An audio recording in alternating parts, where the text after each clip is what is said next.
Coming up on Mount Hermeneutics, Gen Z is the least religious generation in American history. Well, we have a Zillennial TikToker here to help us sort through that. And if there's a way we can bring them back. So keep it right here.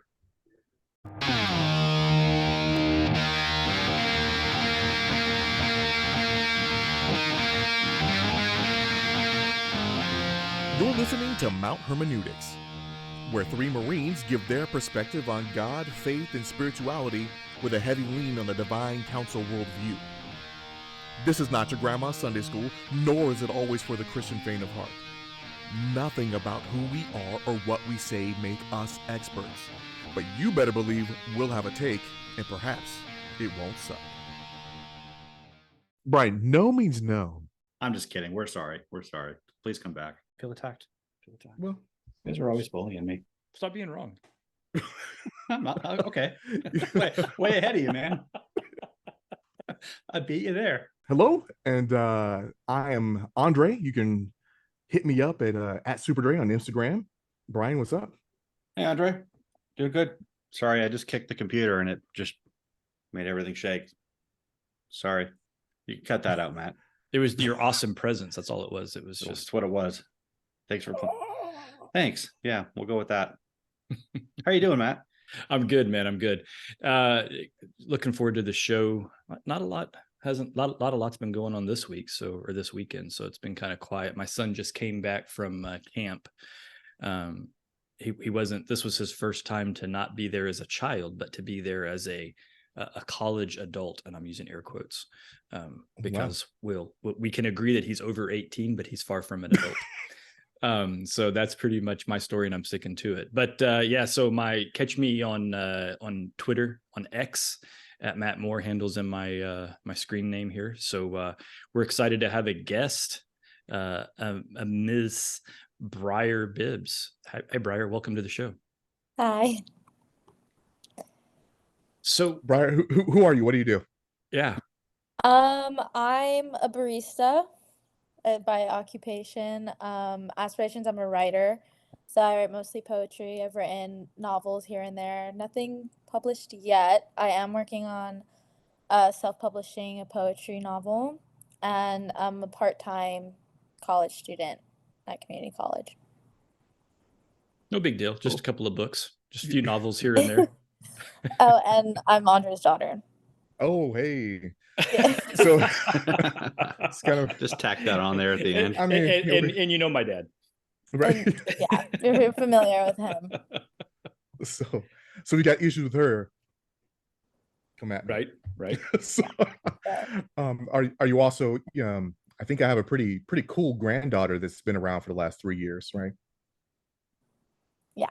So she's also a mom, ladies and gentlemen. So, Oh, yeah. so a writer, But mom, that's it. daughter, Student, barista. Yeah. She's all over the Barista. place. She's doing things. And I mean, if you could probably catch her, Briar R. Rose on TikTok and Instagram. Links will certainly be in she- the description below. She's had quite a following in the past.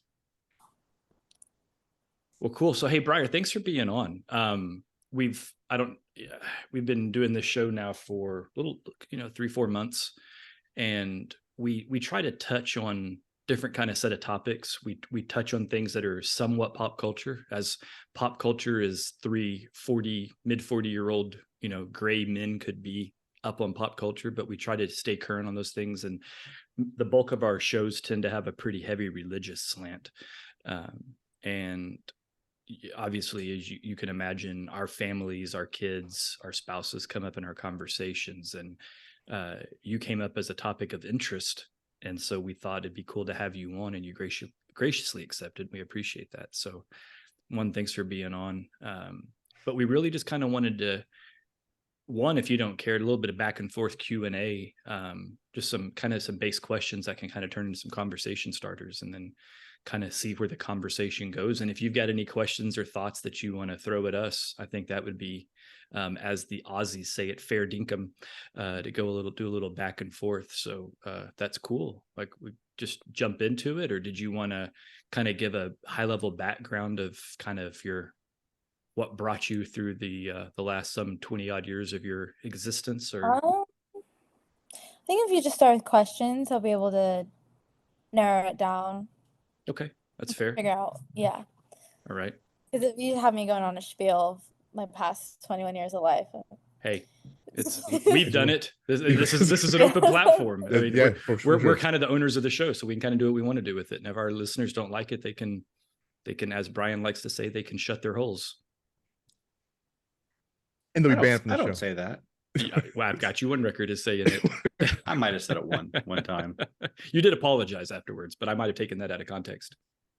Okay. Yeah. So yeah, Briar, welcome to the show. Right. Well, I opened the show with Zillennials are the least religious generation in American history, and it's kind of by a lot. And it's gone down through the generations, and us three sitting here are Generation X. Millennials are less religious than us, and Gen Z is even more less religious by like 30%. So we keep going down, and I'm just there's kind of a common thread on why, but I'm curious to hear why you think that people who are young kind of walk away from religion. And keep in mind that it's kind of trendy now that people still believe in God or a higher power, but organized religion really is the rub with most of the last couple of yeah, generations anyway. I think that I agree that that's the major issue with the youth is organized religion. I think that most Gen Z are not necessarily left-leaning, but not conservative, and conservative in its definition, not the political party, but like conservative as in traditional and whatnot. Do you guys understand what I'm saying? What I say? I think I get it. Yeah. Okay. So I think that just the concept of organized religion, a lot of Gen Z can't get behind. If you look at like the Catholic Church and its stats on like molesting children, that's an issue with the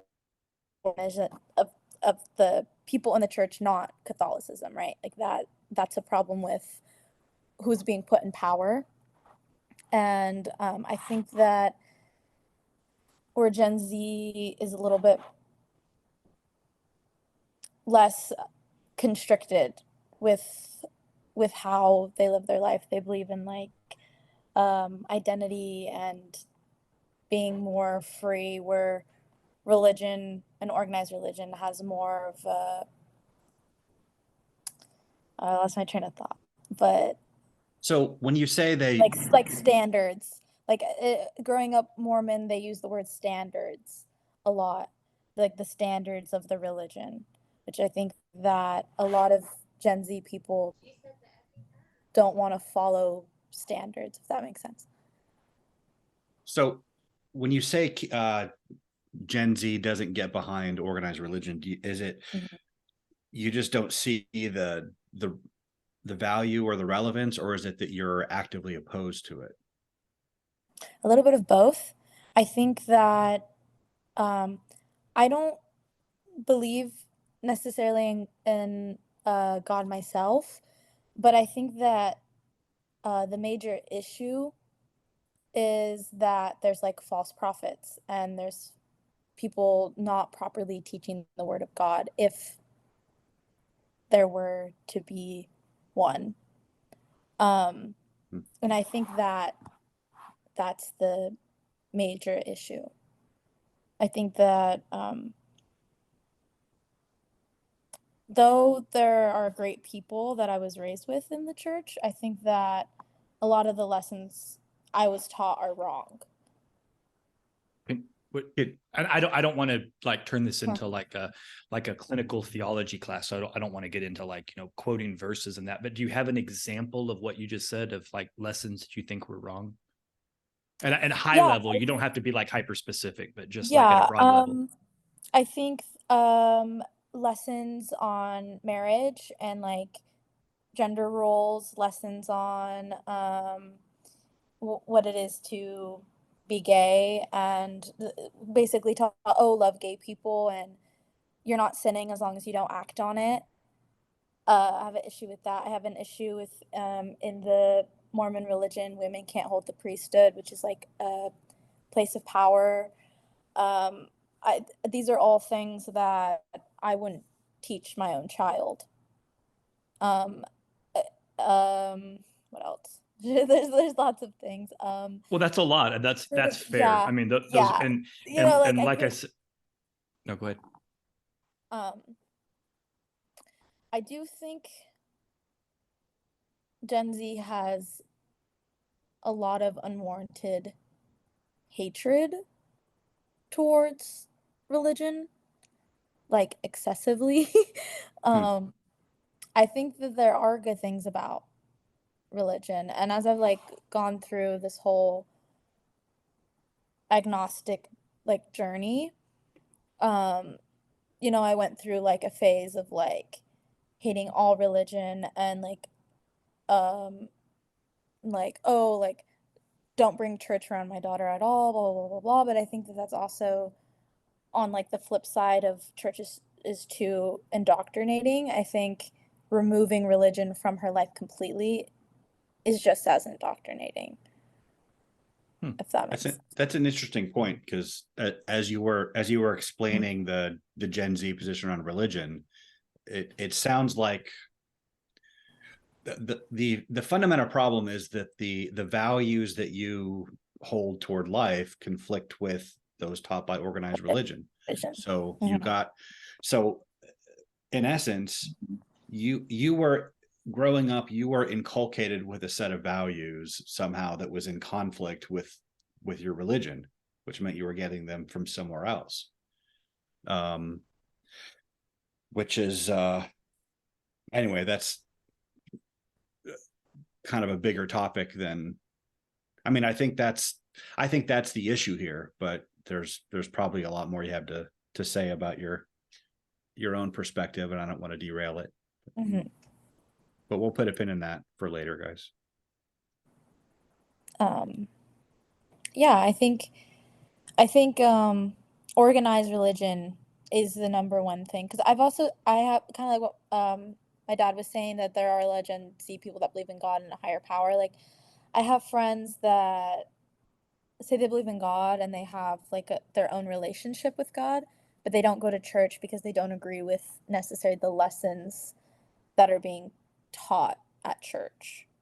Well, there's a guy in a black shirt that you're talking to that shares that opinion. So, are you talking about me? Yeah, I was talking about you. This is green. Is it really? Yeah, it's a Green Lantern symbol. Shirt. I'm clear that it was a Green Lantern symbol. I was going to wait until after this segment to one comment on Brian not wearing a Superman shirt, but I was going to ask the significance of the Black Lantern because I wasn't familiar with that. There is a Black Lantern, but this isn't. Your lighting is so dark in there, brother. It looks green. It looks black, rather. All right. Well, I'll note it. I'll work on that for next time. Clearly, I know it's the Green Lantern because that's my favorite comic book superhero in the DC universe. But now we're getting off into a terrible tangent, and Briar's like, "Hello, I'm still here." Briar, what's your favorite? What's your favorite superhero, Briar? Ooh, there's a lot. I like a lot. Spider-Man. That's not the way favorites work. I don't think I have a favorite anything. That's such a narrow view. What are ones you like? Spider-Man. I like any female superhero. Like almost all of them out of biases. So you would pick She-Hulk over the Green Lantern? No. Okay, good. But I would pick. I was going to end this conversation. I was going to pick. To be fair, I don't know her comic. I didn't watch the show. That's a valid answer. That's the correct answer, by the way. And there are female Green Lanterns. There are female Green Lanterns. That was my next point. I know that. Like, aren't there multiple Green Lanterns? But I thought this was going to be like I was going to ask Briar to name her top 5 WNBA players. She doesn't really do the sports ball. Yeah. Definitely not the shooty hoops. Right. Yeah. Are you guys familiar with the show Young Justice? Oh yeah, yeah. I used to Artemis. love that. I used to love that show. The first That's two my seasons. favorite. Yeah, I haven't watched the last two. The, But Kid Flash, that's my favorite adaptation of Robin. Artemis. Yeah, just I found the whole series quite whelming. Who says that? Not over, not No, under. It it's just Robin whelmed. on Young Justice It says was that. right on the whelm. it's a reference from the Oh, show. is it? Yeah. Oh, okay. Yeah. So Like, they got it, and we're They like, did. Yeah, you I guys thought are, he was just trying to be funny with the words, like, you know, not over, not under, just whelmed. you guys are too old for this stuff. I think whelming we It's- should use that in common language. yeah. I'm not sure why. why we don't. How can something be overwhelming or underwhelming if we don't know what the line of whelm is? that was the point being made by Yeah, Robin and by the Robin. and the pilot episode. I actually dig that a lot. No, Yeah. it's like incredibly written. Like it was my favorite show as a kid, and I rewatch it as like an adult, and I'm like, this, like, It was have- incredibly written.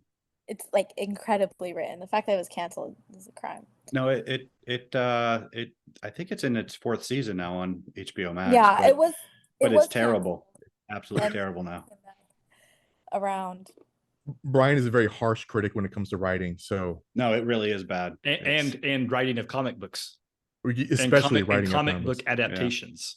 And I'll tell you, if he reads your book or your poetry and he gives it even a thumb sideways, that means you did a really good job. If he's whelmed by it, if he's whelmed by it. I'm not that harsh a critic on other people's writings, I guess, but yeah. Did you So wait? What do you mean you're not that harsh on other people's writings? Then how the hell are you an editor? well, if they work for me, I am.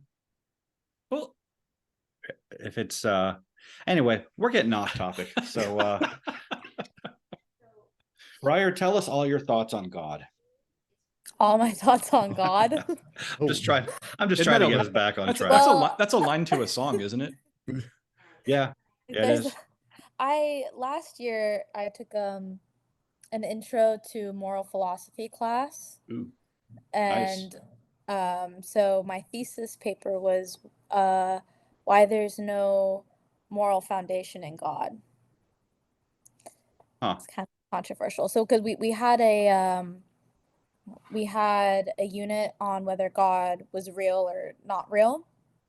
And basically this is what made me identify as agnostic instead of atheist, because it's really hard to prove that something doesn't exist. Like it's almost impossible to have proof that something doesn't exist, because it's just because there's an absence of it doesn't mean that it's not real. From an engineering point of view, that is in fact impossible. Yeah, and just there's so much about the world and the universe and things outside of our control that we don't understand, that it seems kind of silly to say that there is no God. Like it's impossible for there to be a God or some kind of higher being. And where I think that there could be a higher being, I don't necessarily think that makes like the entire Bible true, which is why I align with agnostic and not atheist. I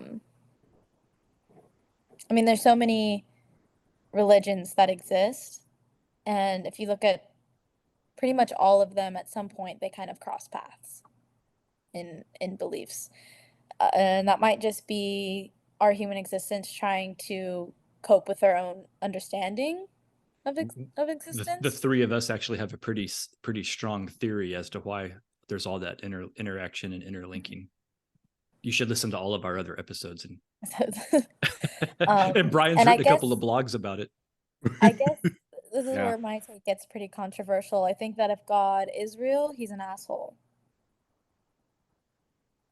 That's a common sentiment among your generation. Yeah, It's like then he's a dick. Expand on that. Why is he a dick? Kind of, I guess it's like the theory of evil. The problem of evil. The problem of evil, yeah. Yeah. I'm assuming you know what that is. Mhm. We did it. We actually did a show on this, Briar. And no, Yeah. and I'm not trying to Yeah. be funny about it. Yeah. It's just so I would love it if you'd go back and listen to that show specifically. Uh-huh. And we can get into it here, but I don't know. And I mean, we can kind of talk about it, but rehashing an entire show could be a little tough, Yeah, I but wasn't it might gonna also rehash it. be worth it. No. I just threw it out. I'm assuming you know I- what I mean by that. Well, the reason I'm saying this and I jumped Mhm. in to talk is because I premised that show with my personal theory that I believe the problem of evil is the number one reason that people walk away from Christianity. Yeah, I think so too. Yeah. I have to look at that as I wrote it a year ago, but I made a point where, um, you know, God made the universe and this plan and like us to be here, and it's outside of like things we can't control. Like we have to experience these things to understand whatnot. I think is a common Christian belief. I guess my take is like, well, if he was all good, why? Like, why? If he could create bliss, why? Like, then he should do that. If he can create all things, if he can, like, why wouldn't he create us with an understanding? So that was your thesis. No, I had more. I have to look. Like, I wrote it a year ago, so I don't. I wrote more. Oh, your thesis I sort was why God is not the foundation for morality. Yeah, why? I talked about the difference between omnibenevolent and what's the big three? Omniscience, you guys- omnipresence, omniscience, and omnibenevolence. All Yeah. loving, all powerful, and Yes. I basically kind of talked about how he couldn't be all three, and then I, brought up the problem of evil, which we won't rehash because you guys. Well, so we can. I mean, go ahead and clarify it Yeah. from your perspective. I mean, it's totally fair. I didn't mean it to I say also that way. I also use like quotes from my textbook. Like I probably should have reread the essay. But Briar, go ahead in your words, like restate the problem. I mean, is that your restatement of the problem of evil? If God was, then why or how does he? Yeah. the Epicurean Basically, dilemma if is he was- the It's basically like, if he was all loving, why would he create evil? Like, why is there suffering at all? So let Like- me ask you this: what leads you to say that he's the one that created the evil? Like, define evil? What do you mean when you Evil, say suffering? like suffering, physical suffering, mental suffering, just pain Right. in any aspect, famine, death. Have you made anything to eat today? I had a grilled cheese. Right. I'm trying to be funny. Yeah. Did God make the grilled cheese or did you make the grilled cheese? I made the grilled cheese, but Right. in theory, God made me. Well, right. But you can't blame him on every derivative thing that's created, right? so Like what if you were lactose intolerant and you made a grilled cheese and then you ate it? Yeah. Would then you sit there and curse God for your stomach hurting? Or would you curse yourself for being a dumbass and eating a grilled cheese sandwich? hey Well, Matt, why did God make me to be lactose intolerant? Did he? If he created me. But I'm getting at, did he? Like that's what I'm I trying to don't say is like the theory on lactose intolerance has to do with regional genetics and like derivative Didn't evolution, he right? create the earth and evolution in all of science? Sure. But he didn't create every single pairing that happened, right? Yeah, but doesn't he create Like God the plant? didn't make make guys. you the color that you are. Your dad and your mom did. But he made my parents. And he created the plan for them to meet and to make me. Maybe if you believe in Calvinism. hey Matt, do we want to cross-examine her at this point, or I'm having a conversation. I mean, I'm not trying to prove her right or wrong. I'm just having a conversation. I have answers, like I'm not. I think like isn't that the point of God? because I think both things go back and forth. If it's like another thing Gen Z people talk about is they think like God's narcissistic, like he created this place for us to worship him, but he took away our understanding of him, that we had to like, but if we don't worship him, then we don't get to go to heaven.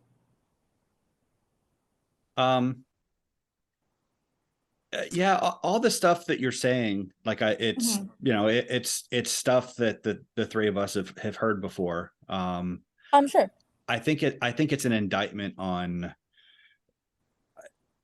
It's much more an indictment on the overall church than it is on God, because these things are the narrative of the Bible explains all these things pretty well. Like if you just read through the Bible from Genesis to Revelation,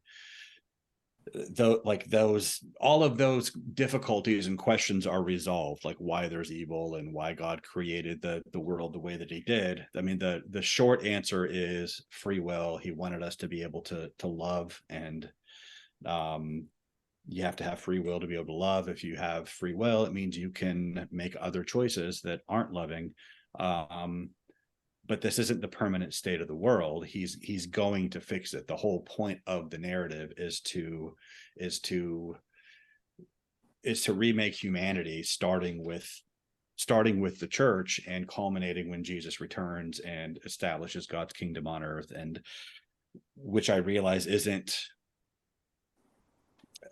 it's not emotionally satisfying on this side of those events when we're suffering, but that's why it's important to kind of have these things taught positively and to kind of incorporate this worldview so that you're prepared for those kinds of for suffering when it happens. But the fact that these objections are so widespread, it just speaks to the failure of churches to teach Christianity and the Bible, because these are not difficult questions for people who are versed in the Bible to answer. It's just that so few people are versed in the Bible that they seem like novel thoughts to Gen Zers.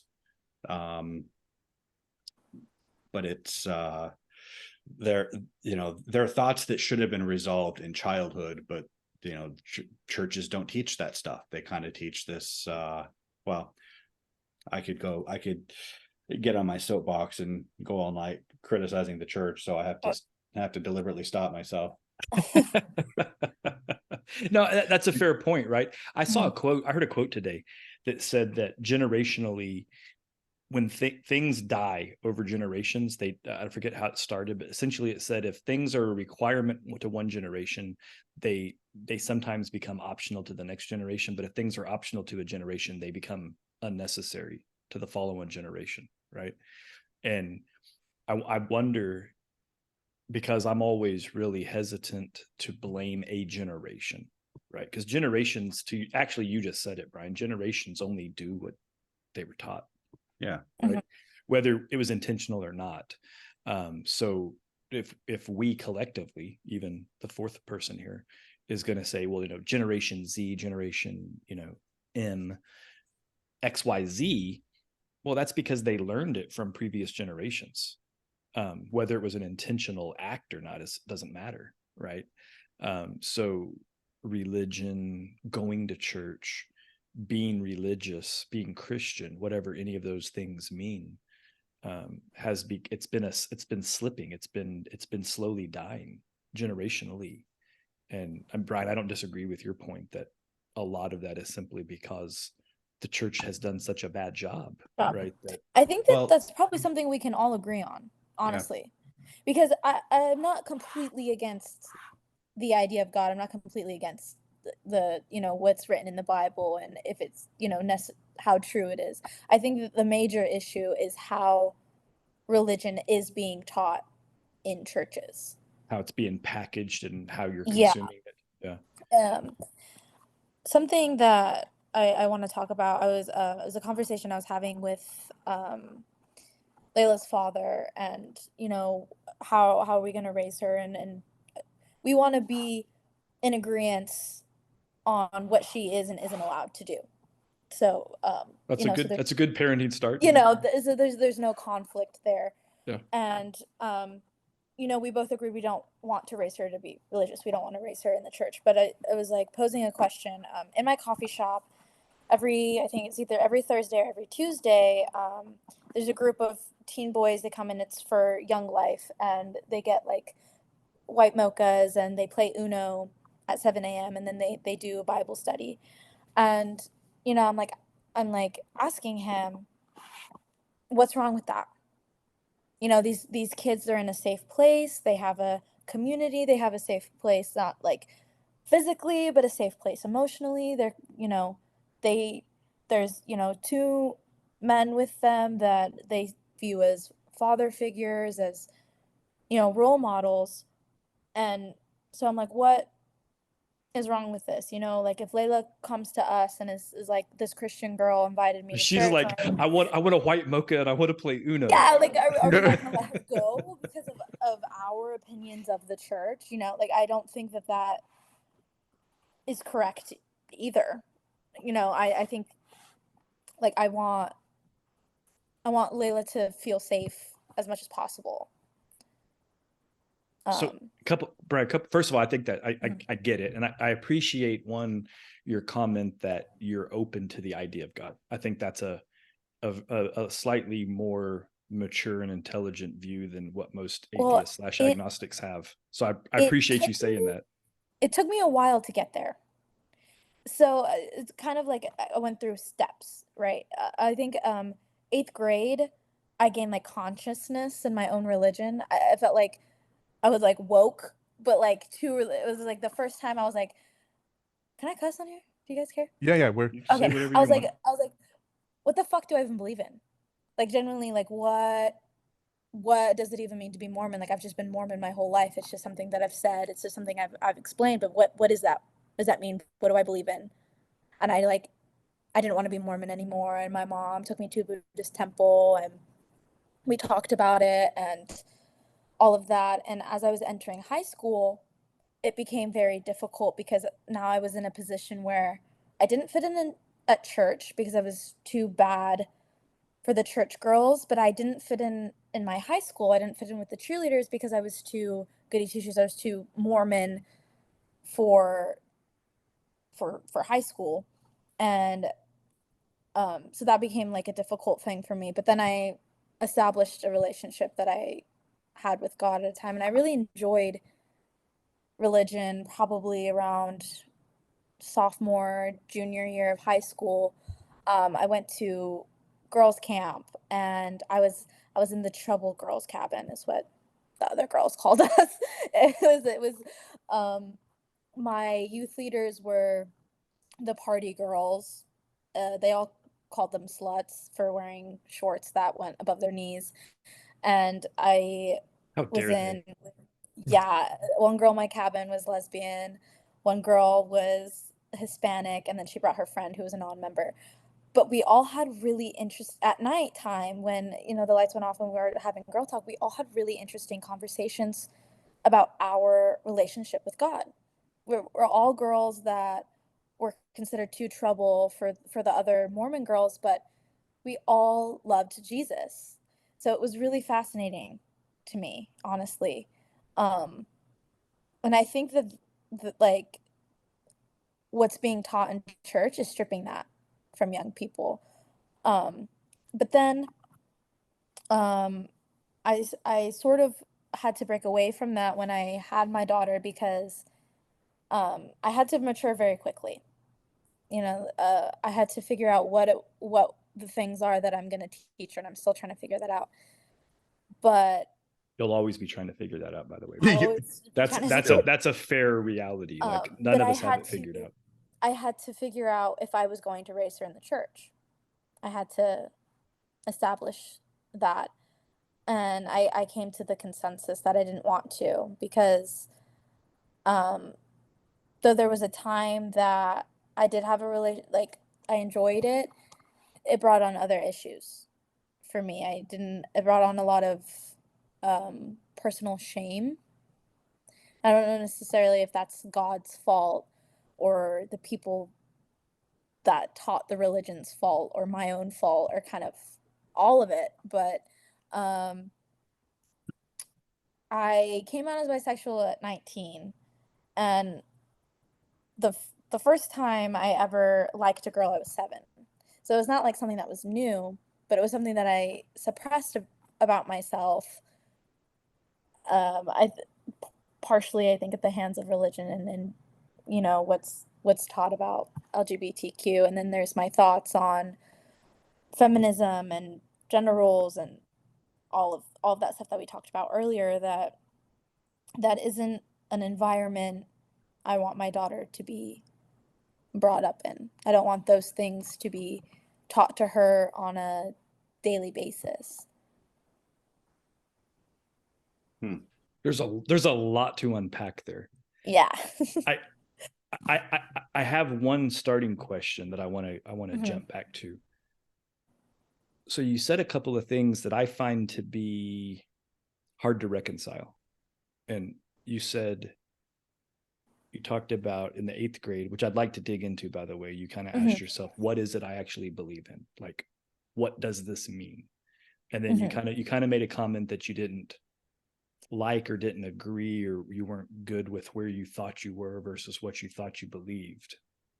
So I'd like to dig into that. But before I move on, or before you move on, you talked about when you went to this camp and that you and the girls, and that you had these good conversations, and you kind of all had unique, different but similar relationships and ideas about God and Jesus, and that you had this different relationship with him. But then before all of this, you said you don't believe in God. So do you not believe that you had a relationship, or do you just not accept religion for what it is, so you're struggling to understand who God is? Or did you have a false relationship? And I'm not trying to put words in your mouth either. I just, those don't connect, right? So I think it's evolved over time. So what I mean with my relationship with God was who I believed God was, or what God was, at the time of being 15. And I'm sort of using God as like a broad, I think there's many definitions of what it is. I'm kind of using it as a broad census. But now my relationship has evolved into, well, now I think he's an asshole. But thinking he's an asshole is different than not thinking he exists. I guess I should clarify what I mean by I don't believe in him is I don't believe in following him. Okay, that's entirely different. You believe he exists, but you don't have any faith in him. Yeah, I think he could. I don't think I like I said, I think it's, well, again, either he's either an asshole or he's not. He can't maybe be. He's well, not if like he if he exists, he's an asshole. Okay. I'm not denying. I think it would make me sound, I think atheists sound pretentious. Like, for a fact God doesn't exist, really? Like, how does that make you? I can respect that position. The person that knows for a fact that God does exist. I think both are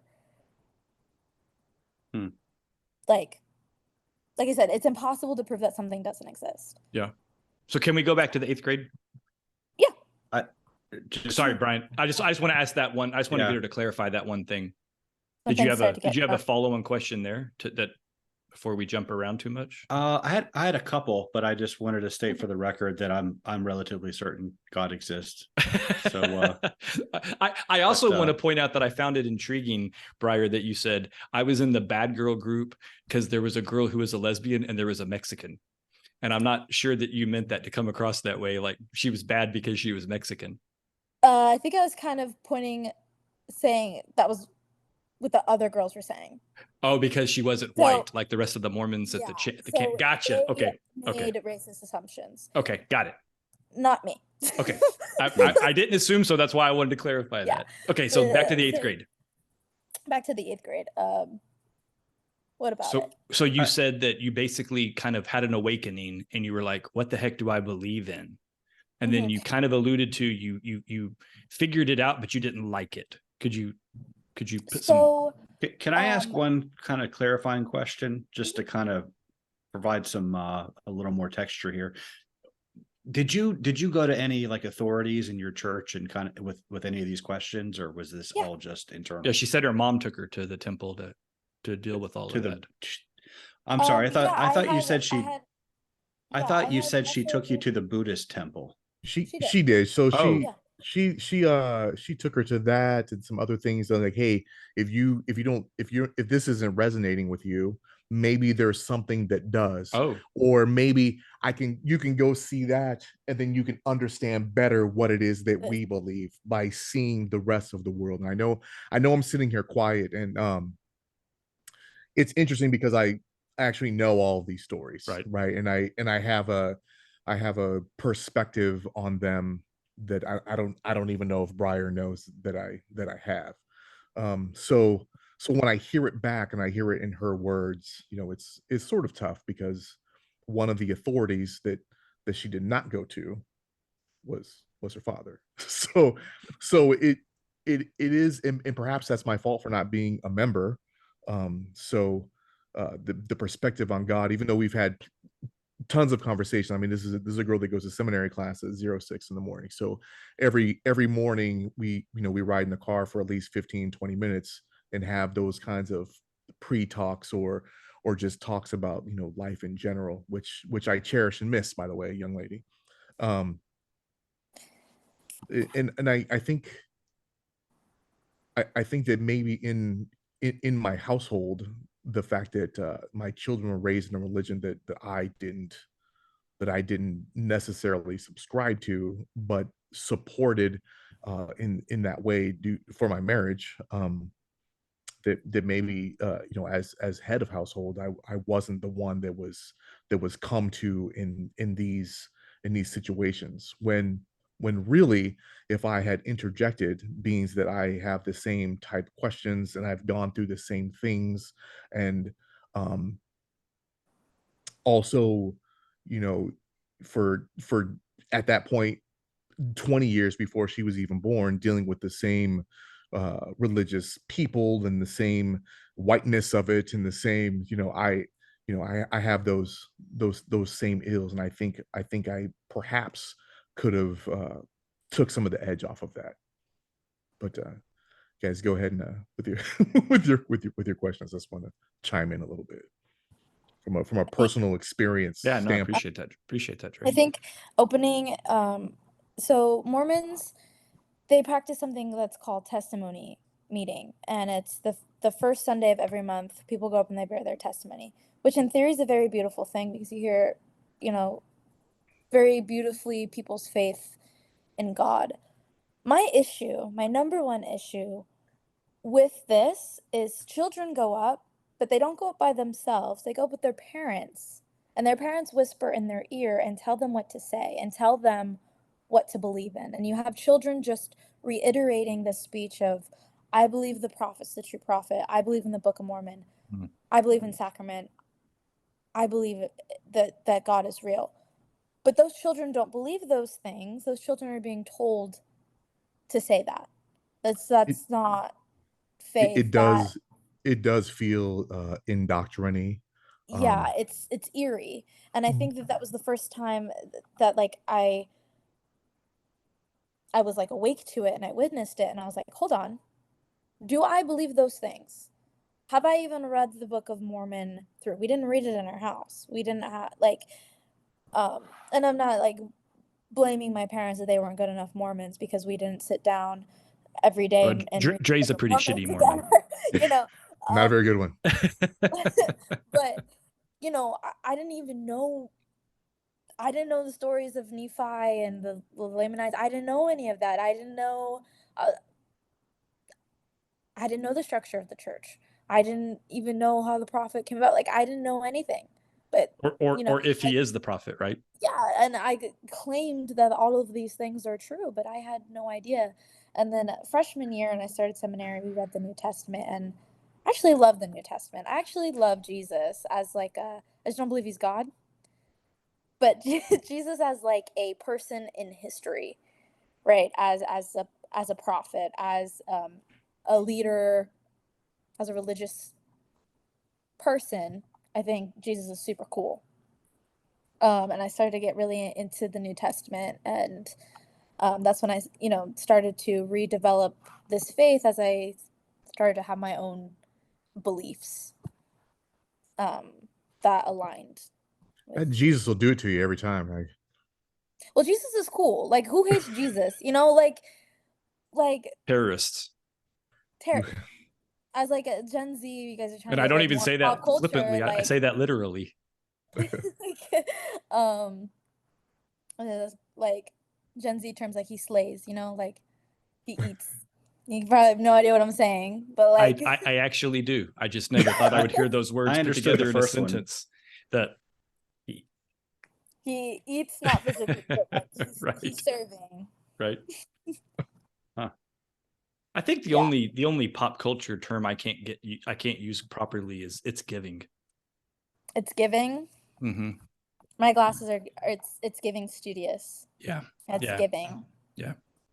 Mm. I struggle with that one. I've never heard that, and I don't think I want to know. I don't. Brian's it's giving Unabomber. That's what Brian's lighting is doing right now. He's giving Unabomber. You know what I mean? So, no, I'm saying. Well, it's giving the Riddler from. So it's the glasses. I can't. And the lighting and the color and the contrast. All right, who cares? Let's move on. Let's talk about something of substance here. I guess. So, Brian, in our pre conversation, I think you were more accurate than I was about the approach here, given the direction of the conversation. So, I was in what regard? I'm not going to redo that live, like the conversation we were having in our chat. But okay. I was giving you a recorded. You're right. Take the win. I'll take it. We had a lot of conversations. I don't know specifically what you mean, but I'll take it. Sure. So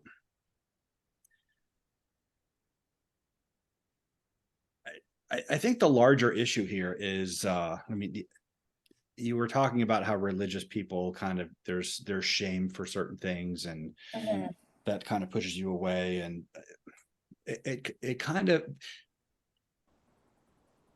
I don't think, religious people don't have a monopoly on that. And I think the real issue here is that you've got, and this isn't anything unique to Mormonism. It's, Christianity, also, or Islam or any other religious system. They have their standards, they have their morality that they inculcate, and they condition you into it by approving of you when you comply with it. They shame you if you don't. That happens any culture setting anywhere. And that's like it's the same thing with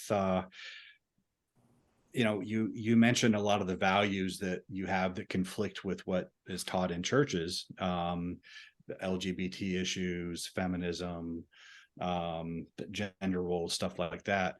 Well, that's also a moral system. If I'm sure in your peer group, if somebody said something that was perceived as anti-feminist or anti-LGBTQ, well, they're going to be shamed and stigmatized. They're going to be shamed. Yeah. So, I think that's true.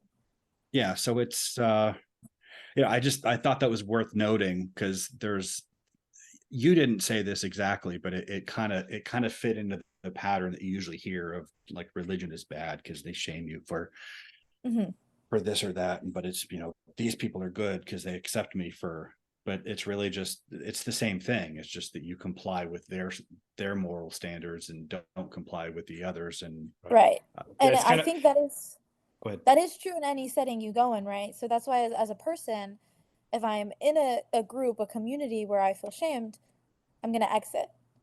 And that doesn't necessarily constitute religion bad, working at a coffee shop good, but it's where I'm comfortable and where I seek happiness. So you say you felt shame, and then you couldn't really pinpoint exactly where that came from, because it could have been a combination of several things. or things. it could have. I did remember one specific thing Okay, so where can I ask, uh was it more of your peer group or was it leaders? Because I can list women off the top of my head that if they did treat you like that or say anything like that to you, I would be shocked. And I can also say that the two bishops during that period of time, I would also be shocked. So um so I guess one thing is, because I feel like you really did have female mentors, absolutely the youth leader and a couple of wives slash mothers that there's were in there mhm, that you really related to and too. even came to with your pregnancy, and they didn't make you feel shame at all. Mhm. In fact, So I know many of them showed up to your you, baby shower that was at my right, house, where right. not necessarily the girls on the cheer team and other factors in your peer group Mhm. came. So there's three I'm gonna pinpoint because I have a clear memory. Um, None of these things were direct shame. Like I am shaming you for this thing, right? Which is why I don't want to be like Mormonism bad, right? In seminary, we're learning about um, LGBTQ people. I was 15. Right before this lesson, I had kissed a girl, and we're learning how it's fine if you're gay as long as you don't act on it.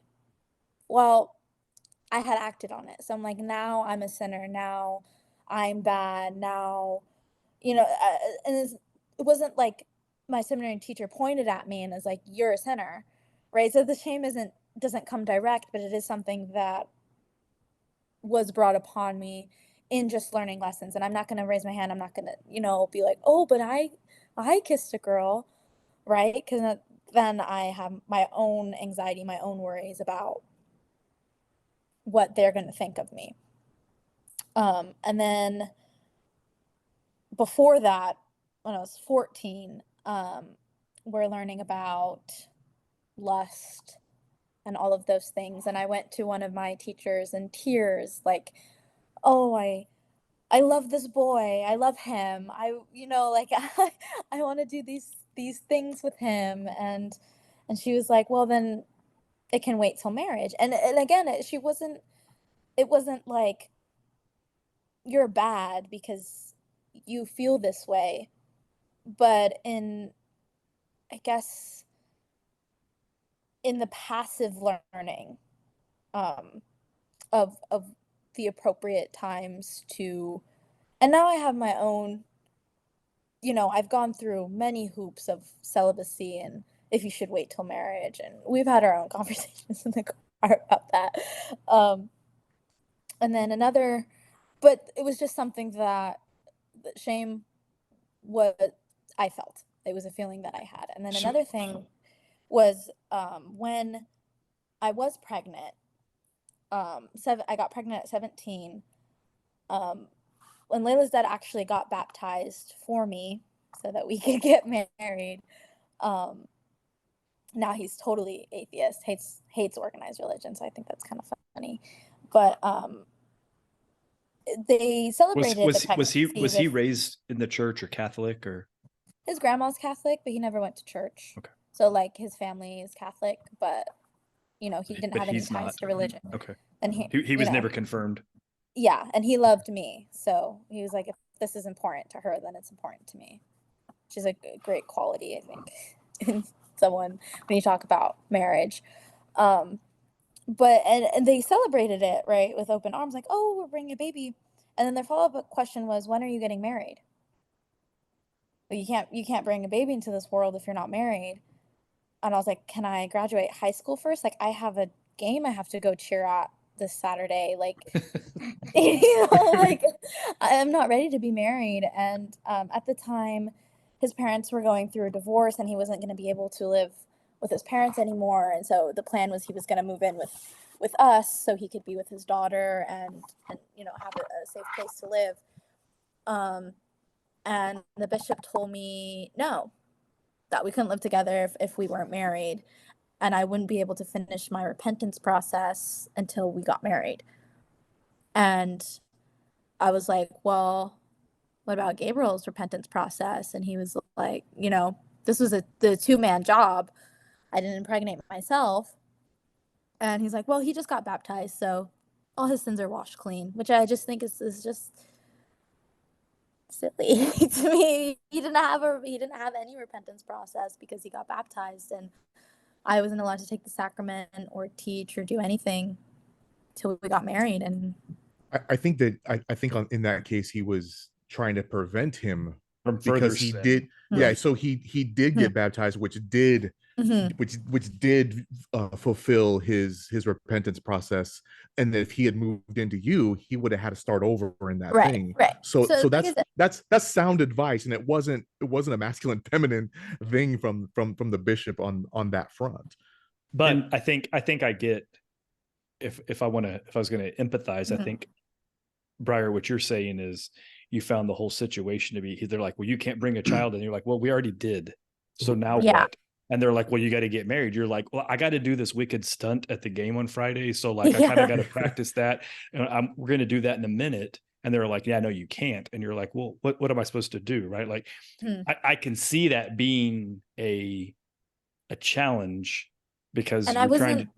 But I have a different question though, and I want to just, and I'm not trying to cross Brian. I'm not trying to cross-examine her. I have a kind of like a different directional question. So like, you're talking about, you're going to these different classes and they're saying, I'm just going to simplify it, don't be gay. And you're like, well, but I kissed a girl and I don't want to talk about it. And before that, they're like, don't lust. You're like, but I like boys.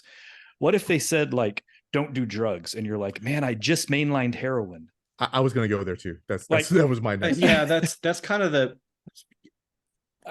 that kind of dovetails with the question I wanted to ask, was like, do you think that they were wrong to hold you to these standards?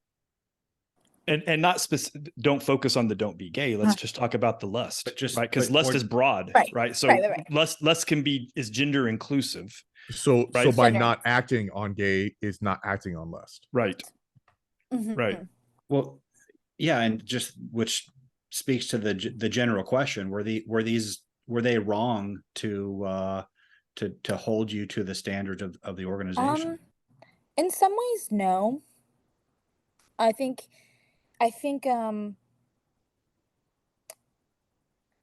no, it's not necessarily wrong to say, hey, don't act on every lustful thought you've ever had. But I think it was the passive understanding that you aren't in God's image if you act this way. I wrote this poem as kind of satirical about how feminist men. I think she cut out. Love the concept of sexual, like. Briar, you cut out for a second. Yeah. Okay, can you hear me now? Yeah. And Dre, are you frozen? No, Dre froze. Oh, Dre's gone too. Y'all must have had a network hit. Yeah. Okay, can you? You're back. Okay. If you want to give your dad a second to see if he pops back in. He's coming back in now. Hey, welcome back, Dre. I think your network took a spike. Dre, can you hear us? No, you're muted. Mic's not on. Yeah. My dogs were barking after that and all that stuff. Yeah, I miss. Yeah, so Briar froze and then you disappeared. She managed to stay on and you went all the way off and back. Yeah, and since we're on the same network, right? Yep. Yes, people listening, we are in the same house. The call is coming from in the house.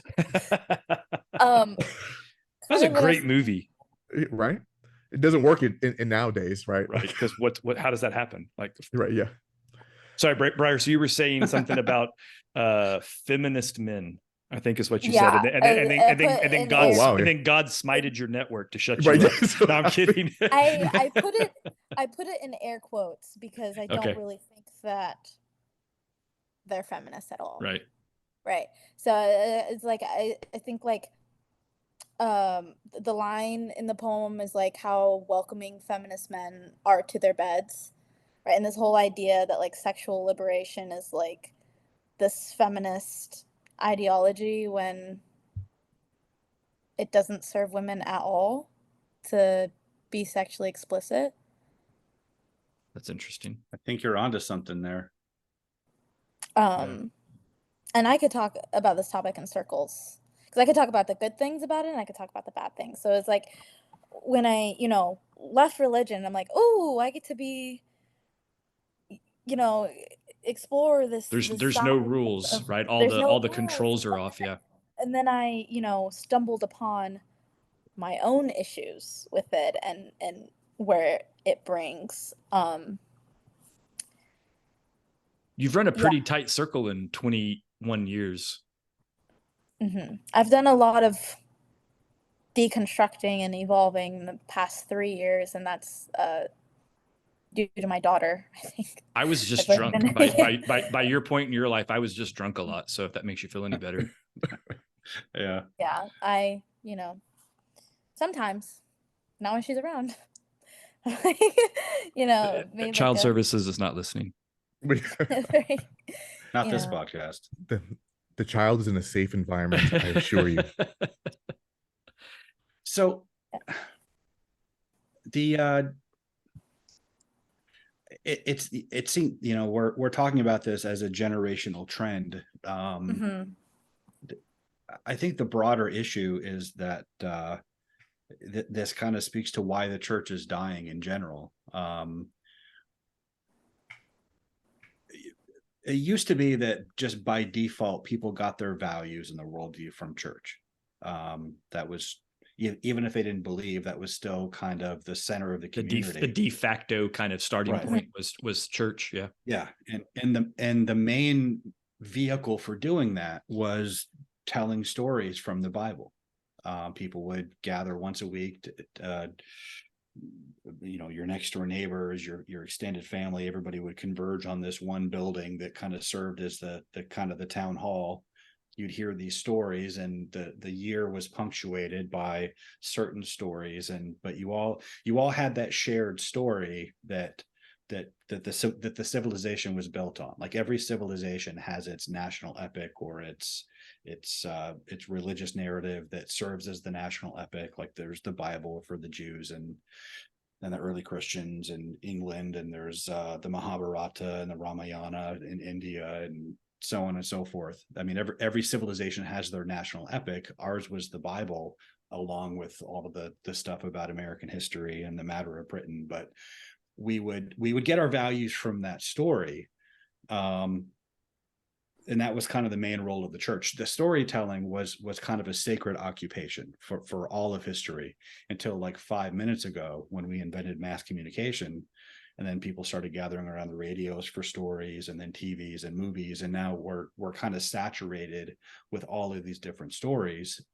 We still have the churches as these kind of vestigial organs, and they meet some social needs, but that main function that they used to occupy, it's just not, we don't even think of it in those terms anymore. Instead, we get our values from the TV shows and movies we watch. So, and like, Ryan, are you saying the internet killed the radio star? Something like that. I'm saying I think the internet is rotting our brains. It's way not too much. Except the part that this show's on. That's the good part of the internet. Turn this subscribe right now. I spent way too much time on the internet and on TikTok specifically. I think TikTok is evil. TikTok is the devil. I agree. Is the devil itself. We've never been in, like, Gen Z is the first generation to have access to this much information at once. I mean, it's definitely climbed, right? It's like every the generation. internet's really just a continuation, though, of what was already happening with TV and movies. But it's so quick. I can Google. It's accelerated it for sure. Yeah, like But to extreme. My daughter doesn't even understand what a commercial is. Yeah, we were at our grandpa's house, and he still. It's because y'all bougie with your YouTube Premium. Yeah, but everyone is. That's the understanding of children of alpha, of Gen Alpha, like that. The iPad babies. Is that what they are? That we're looping back around now because we're out of letters. Yes, Yeah. that's what I understand. Alpha / iPad Gen. Gen Yeah, iPad. Yeah, I was like, my baby will not be an iPad baby because those are. hallelujah. And don't worry, her grandparents will enforce that. That's an easy one. You Yeah. walk around, slap it out of her hand. Yeah, it's You know, terrifying. I find it interesting because when last week I was just kind of looking into this topic and talk about why millennials were leaving the church. So that's the generation between you and me. Mhm. A lot of them were saying, "Well, I believe in a higher power, but I don't need that building to go to. I have a relationship with God all on my own." And so I think that this isolationist internet, be alone but still be in a group atmosphere that we live in is kind of lending to that. So then the older millennials are actually having your generation, and the younger Gen X, which the three of us are also having your generation. And I think um, a couple of stats that I saw, there was I think there's too many generations. for sure. So I neighborly faith. also which is think also a that's new the thing. issue with But our generation almost like entirely is this whole like idea of isolation, but it's also kind of great at the same time. I think it's the number one issue in dating. So we talk about morals Mhm. and where they're founded, but in a survey that surveyed 2,000 people between the ages of 18 and 25, that were all in Gen Z, and one of the questions was, um, or the significance of the survey was to see how religion um, molded community service. And I think that lots of young people would say that community service is a good thing, right? Mhm. So, and the data show that religious younger Americans are more than twice as likely to do community work as their non-religious Gen Z counterparts. Half of religious Gen Zs uh, report volunteering in the community often or very often, compared to 30% of slightly religious Gen Zers and just 21% of non-religious Gen Zers. And then when you involve a community group, such as sports or a social club, those numbers jump and go down accordingly. So it's interesting to me that we want to leave this institution or any institution, and then our sense of community outreach, our sense of caring for one another, our sense of, I guess, a moral foundation in that realm also declines. That goes back to what Brian was saying, right? About Right. that the And church, and the church was where we got our moral baseline from. but so the it's but the interesting that problem, yeah, go people ahead. without religion don't hold those types of communities. Right. And then when you add another community on top of religion, like sports or a social club or dance or gymnastics, something like that, then that's a tight knit group. And then when you add religion onto it, it gets even tighter. And the numbers bear that out as we become more isolated, as we become more depressed, as we have more anxiety as the generations grow. Yeah, and the problem is that the church has always relied on indoctrination. And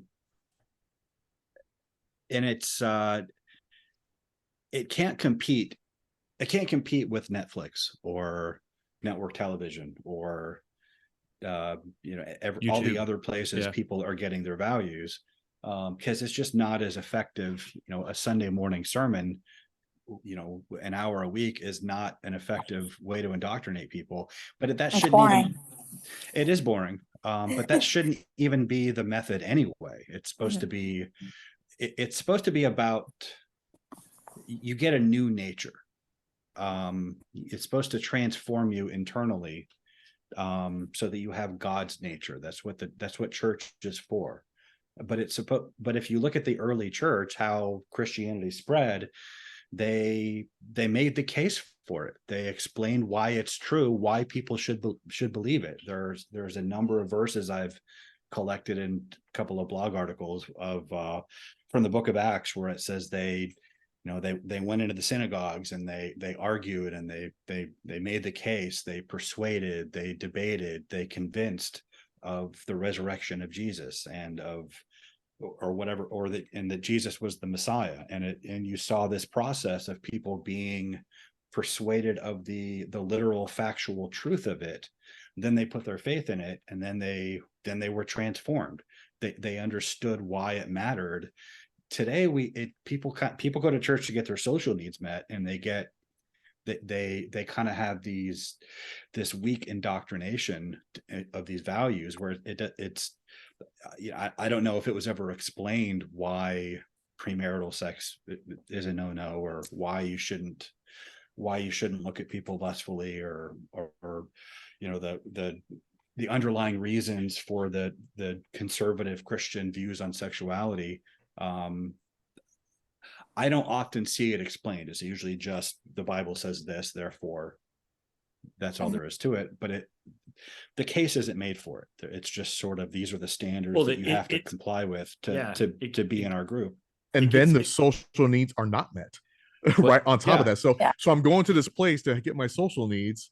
It sucks that way. And they're not teaching me anything. Right. So why in the wide world of sports would I show up anymore? Part of the problem, they use sticks and carrots to get you to comply, which is if you go along, you get your social needs met. And I don't think that's wrong in and of itself. It's wrong that that's all they do. It's merely that. It's wrong as the be all end all. The problem, and this, we've touched on this a lot on the show, is that they don't teach the why. Specifically the 5 why. I thought that's what was going on. Brian's having technical difficulties off camera, but they don't teach the why. They don't teach the what's in it for me. They just say thou shalt, and I think it's a combination of a poor actual understanding by those teaching it, and a lack of clarity. And they scare you with heaven to be teaching. Right. But they scare you with hell, not with heaven. But I'm saying, like, you won't get in because you had a lust, which is not even what the Bible's about. But they don't explain what's actually going on there, right? So I actually let's go back to a different thing. So we've used the word, all of us have said it now at some point. We keep talking about indoctrination. Is indoctrination appropriate? And I'm asking that as a truly open-ended question. Like, is that an accurate characterization of what's happening, you mean? No, or is it? No. I think it's an accurate characterization. I said, is it appropriate? No, it's the counterfeit and opposite of education. Right. The church should not indoctrinate. I agree with that. They should educate. Now, there should be, it should enforce its own standards. It should, there should be. I'm not questioning that. Yeah. Which I did appeal to as a form of indoctrination before, but it's kind of like we were talking earlier when Briar was telling her bit, right? Like they say, don't be lustful, don't do drugs, don't be gay. Like, saying those things is one thing, but just simply saying it over and over and over, or should they explain, hey, here's why we don't want you to be lustful, because your dumbass is going to get pregnant. And plus we understand, right? And you're too young to get pregnant right now. We also understand why you do those things, because I'm a human and I've been where you are and I've done those things as well. Dre, I think that is so important. So, like, don't do drugs. Look, man, look around you. Right. Walk down to Oceanside Boulevard and see the people who did too many fucking drugs. And that can be you. But no, it's more about being open about the individuals that have broken and flawed backgrounds. Like, I think the church needs more of that, right? We need more people telling stories. I'm not as interested in, Briar, would you call them testimonies, where you get up and whisper in your kid's ear and make, I'm more interested in having the guy talk about how I went to prison. I was a bad dude. Like Jelly Roll in the country music world. Right. Like, for all of his brokenness and how he's doing such a bad job of actually telling the story, I think him as a broad, and he's quite broad, but him as a broad storyboard is important. And I think there's more value in him and Bunny than there is in somebody who claims to have been perfect their whole life. Well, I think I'm just gonna use the topic of like celibacy, right? I have completely different views on that outside of the church as like a feminist Like what do you mean? than like on why women should be celibate. Why should they? Well, I guess it's like kind of like man hating terms, um where men view women as like objects and as like these sexual things to conquer. You aren't liberating yourself by allowing them that access. Hey, Briar. Right. So Can I tell you as a man, and I was once a young boy, you're 100% correct. There is nothing liberating about turning yourself into a sexual object. And it's because it's like, well, I don't want to surround myself with men that have that view of me, right? That was kind of something I thought, well, like whoever I'm having sex with won't view me that way because of the circle I have. But that's not really realistic. And it's not really a realistic expectation to have with young men. Not like or to old excuse. men. Or just We don't get any better as we get older. And By the way, my dad knows a lot about this story because I never shut the fuck up about this kid. But I had issues with this dude I was going out with because I wouldn't have sex with him. And it in his words, it was the root of all of our problems. But I was like, only because it was a problem for you. Mm-hmm. So, I don't, as a person, as a woman, I don't want to be valued for my sexuality. I have a lot more to offer. But that goes, I would even argue that goes in both directions, if you will. It's not just about men. If you're still inclined to be in the LGBT world, it still applies. Your sexuality is not who you are. And then I would go another step further, and it's not anti-man, right? Because I can only presume there are women, if they're truly wired like men, they're going to have the same proclivities and the same conquering personality traits. Either that or they're not really dudes. Yeah. Right? But, and just how it made me feel about myself, it wasn't fulfilling. Like nothing about it was fulfilling. If anything, it just made me feel bad. And that was another thing I had talked about with him. He's like, well, it's supposed to feel good. And I'm like, well, it doesn't. Like it's kind of like drugs. Like it feels good in the moment, but like it's just something that's gonna ultimately have a negative impact on my mental health. there's implications. There's things at stake. This sex is a high stakes act. Yeah. And if you do high stakes activities willy-nilly, then you are prone to be injured in some sort of way. And now, do I think that I need to be married with someone before I do any sexual acts? Not necessarily. But I'm sorry, go ahead. But I do have boundaries and my own understanding of what I need to be met from this other person before, doing it. So if somebody was worthy enough to meet those boundaries and able to align with the same values that you have enough that you would engage in this high stakes activity, why wouldn't marriage be on the table?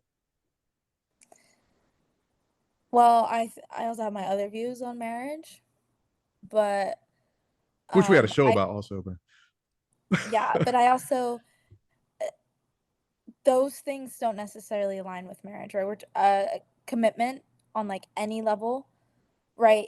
I'm just using him as an example, or any guy I've gone out with. Do you guys know the term situationship? It's a Gen Z term. It's been circulating. I can familiar with. I can kind of suss it out. I was an intelligence analyst, but I mean, Right, yeah. So basically, what I would call him is my favorite boyfriend, which I didn't think was all that funny, but I think it's hilarious. But it's like, well, we basically are like boyfriend and girlfriend, but not really, because we're not putting that label on it. There's no commitment there, right? So I guess for me, when I was discussing it with my therapist, she's like, well, your values are compassion, respect, and commitment, right? So this person wasn't very compassionate towards me and my needs, wasn't very, what I consider to be respectful, and there's no commitment. So you don't get to have this access to me in a sense. And so I don't think that all of those things mean that I need to marry this person, because I also think that multiple people can meet those standards for me, and we can have a discussion, and we can meet on this realm of vulnerability and compassion towards each other. But the main issue is that sex makes babies. Well, that's what contraceptives are for. But how'd that work Fails out for you? Fails all the time. I mean, sometimes they fail. I mean, and then, that brings up another. I mean, if you're engaging in an activity with someone that could bring about a life, to not have to bring that life into the world without its mother and father in a committed, stable relationship to raise them, that's the main issue. And like all of this it's kind of like you're rediscovering by trial and error the reason these standards were exist in the first place, and it kind of circles back to God not being an asshole. Like, he actually has these standards because he loves us so much, and he wants he cares about you, and any baby you could bring into the world more than you do, more than anybody does. And that's why that's why these standards are in place. But then that goes back to like the problem of evil and so let me ask, being raped, and now there's babies being brought in the world. That's not really a beautiful thing. Let me ask you this question. Mm-hmm. So did your dad ever establish rules when you were a kid that you thought were wildly unreasonable, and that he was an asshole for setting those rules for you? Not really. There was one. What about your mom? What about your mom? I think you're looking back. I think at the time, I'm saying might back disagree then with in yourself. the moment. I meant in the moment. Were you ever like, I can't believe my parents won't let me do X. They're jackasses. They don't know what's up. In high school. Okay, that's all it was. Yeah, sure. But my point is, now looking back, I wasn't allowed to do sleepovers. And you can understand why, right? Yeah. I wasn't allowed to date this one specific boy in high school, which I'm actually very thankful my parents set a lot of limits, because it saved me from a lot of pain. So my point with that line that question is, when you're in the moment, sometimes you're so close to it, you can't understand why, right? And you're like, this is like, you have to like touch the stove to understand that it's hot. Right.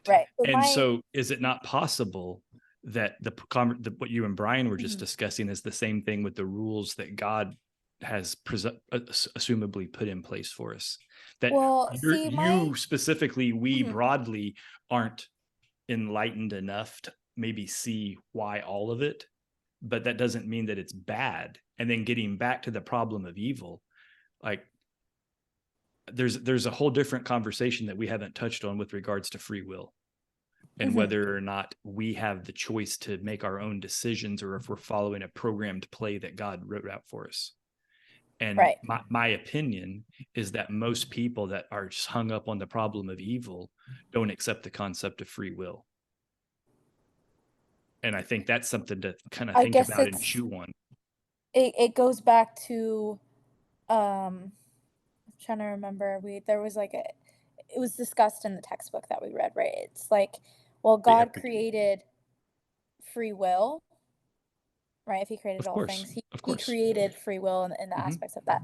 So he created the possibility for people to have evil thoughts Sure. under the concept of free will. Like, why Sure. would you even create a being that was capable of thinking it's okay to rape somebody? Because Well, without Mark bad, Zuckerberg. there's no such thing as good if there's no such thing as bad. Well, he created good and bad. So Right. like, But why? but my point he is didn't, love. though. So the main Mhm. concept is love, right? Right. And you've heard that the thing about if you love something, set it free. If it comes Right. back, it's meant to be, all that kind of stuff, right? When you think about the only true love is love that's given, not love that's taken, Hmm. right? And we can't truly decide to love God if we don't have the choice to not love him. But You ever why? think we can't process the Right. why. Like, So that's my well, part of it that's is my our issue with- hubris that we think we have to be able to understand at a metaphysical level everything that God has thought about. But and wouldn't the alternative be horrifying as well? Just having no free will, having no capacity for love, or We're just maybe. robots. Well, according to Is Neil that- deGrasse Tyson, I we mean- don't have free will. It's all the Is laws Is of that physics. how we were in like That the guy. pre-existence? Is that how we were as like angels? Like, I don't know. Well, angels have free will. Would it? Angels have free will. Well, You've heard of yeah. that guy called Lucifer, right? Right. I actually, well, not completely. It started as a high school assignment, and it's something that I like dabble in every once in a while. But I was, it's probably the next project I want to do. I only have a concept. I don't have a script, but I want to write a play in Lucifer's perspective on that whole war in heaven type deal. Hmm. And like, he would be the protagonist in the story. Lucifer. Hmm. It's been done before. I mean, that's Oh yeah, sure. I that's could kind find of it. a recurring. Well, there's a show on Netflix. Yeah, but I would write it better. Why But would he even be the show on Netflix proves that God was actually right and Lucifer was a dipshit, even though he's the main character. Why would Lucifer be the protagonist? Because I think it's interesting. Like, are you saying like, I'm not. are you saying he'd be the necessarily saying hero, or you just tell from his perspective? It would just be told from his perspective. So like he's the protagonist in the sense that we're following, the story. Like, and you're an editor, writer. I think you understand the concept that the protagonist isn't always right, isn't always the hero. Yeah, sure. Yeah, that's Right. gotcha. Just Um, told through his perspective. And well, on a related, you talked about your thesis, how God isn't the foundation for morality. Can you speak to that a little bit? I might need to pull up the essay because I want to use like direct quotes from it. Let me see if I can find it. Well, to maybe frame my question better, you said that God created good and evil. Mhm. In truth, he didn't. He created evil is by definition a perversion of good. Good is the standard. Evil is what falls short of it, or twists and perverts it. God didn't create evil. He created good and gave us free will, and then we committed the evil. So the Epicurean dilemma that we mentioned before, God can't be all good and all loving. If he can't be all loving and all powerful, because if he's either he either loves us and hates that evil exists, but he can't do anything about it, or he hates that evil exists, but I'm screwing this up because I'm tired. I get what you're Chooses saying. not to. Yeah. But he's right. He either can do something about evil but doesn't, which makes him evil, or he can't do anything about it, which makes him weak. And in both scenarios, he's not really God. Therefore, God doesn't exist, according to the Epicurean dilemma. The problem with that is that we're the evil that we're asking God to eliminate. Like once you start asking God to wipe out all evil, well, then where do you what's the standard? What's the acceptable? Because everybody has some degree of evil in them, and that's the whole point of the Bible, is that he created us perfect. In his image. He made us in his image, and we were innocent. Whether you take the Garden of Eden story literally or figuratively or allegorically, whatever, there's truth in it. The tree of knowledge of good and evil, I don't believe there's anything different, anything intrinsic to the fruit that made it that. It was just the fact that God said, don't eat of that fruit. Because he commanded it, now eating of it would be disobedient. The serpent tempted them, told them, God's holding out on you. It's gonna be good for it'll be good for obtaining knowledge. You won't surely die. Yeah. So they eat it, and they're suddenly ashamed because they know they've done evil. I think they were supposed to tell the serpent to get lost. We're not eating it, and that would have their eyes would have been opened, knowing good and evil, because they had done the good. But the point of it is that when we're asking God to do away with evil, it's really us we're asking him to do away with. And the whole point of the narrative is that he has to deal with that evil by giving us the choice to exercise the faith that Adam and Eve didn't exercise. Then we can be reconciled to him, get a new nature.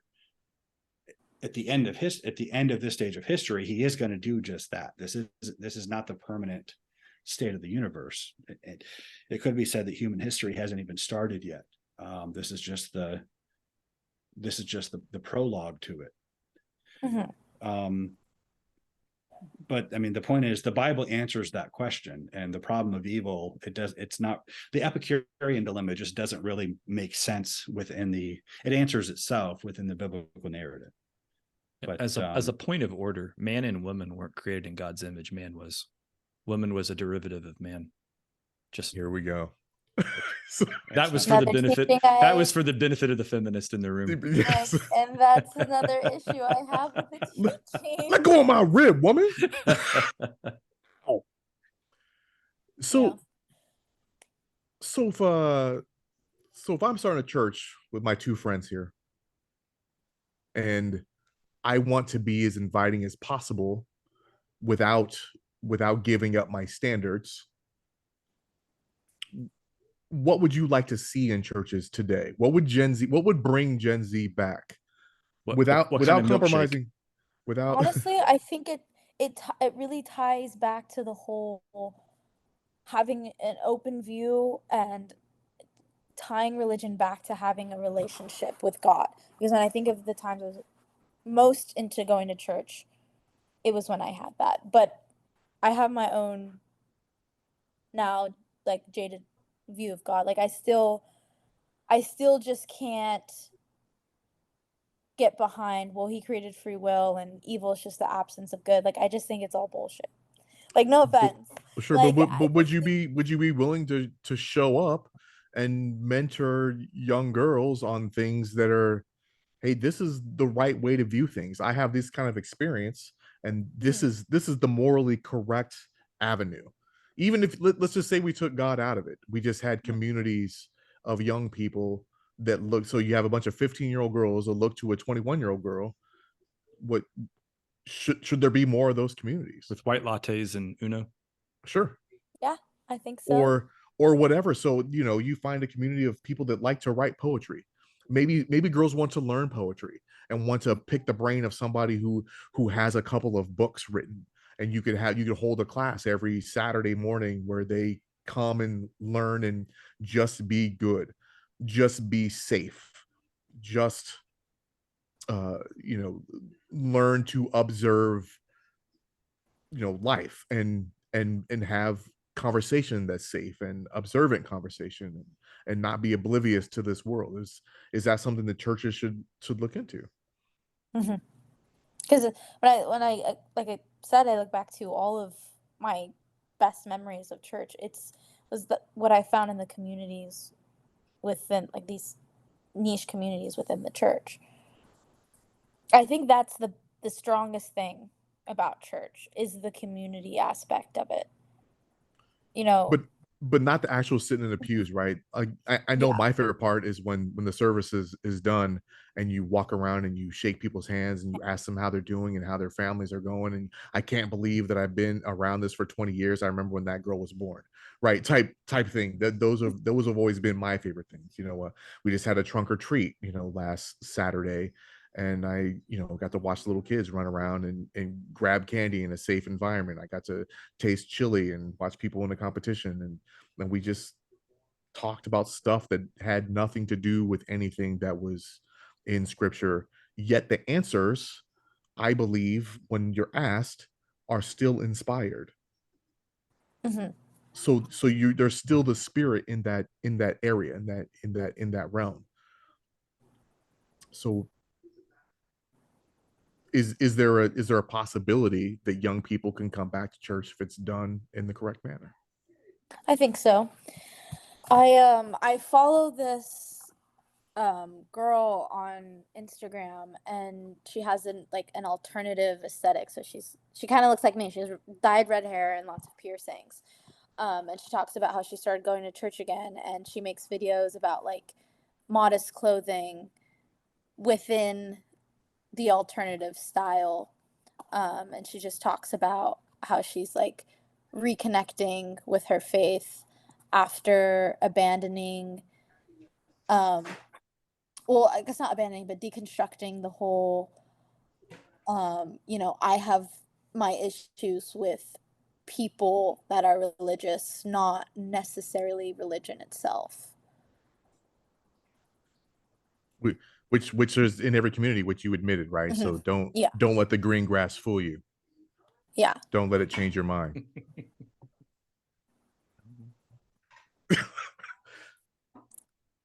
Okay, interesting. So do you have any Yeah. suggestions on what could be better if I were to start a youth group tomorrow? No, because I No? have no desire to go No. back to church. But honestly, I think, yeah, the best thing about church is the community aspect of it. And I think that I think as people, we want to feel understood, we want to feel loved, we want to feel comforted. And I think that in a lot of ways, religion and church can provide those things. It just wasn't a setting that I found myself wanting to be in, so I exited. Would prayer help that setting for you? Prayer didn't help me. Prayer worsened my faith. How so? I got no answers. Hmm. And I know like prayer is supposed to be I guess kind of like a one-sided conversation. But I also just know a lot of people, they talk about how they feel the spirit when they pray and whatever, and I didn't have those experiences when I would pray, and like at my lowest I just got nothing. Is that true though? And here's my thoughts, Briar. I learned a lot about you today, right, in this conversation. And I made the comment earlier that you lived you ran in a pretty tight circle in a pretty short period of time with regards to, I'm going to go do all this stuff. Then I'm going to realize that a lot of it didn't necessarily bring me any joy or happiness. Isn't at some level, all of those things that you learned somewhat the answer to the prayers that you were praying?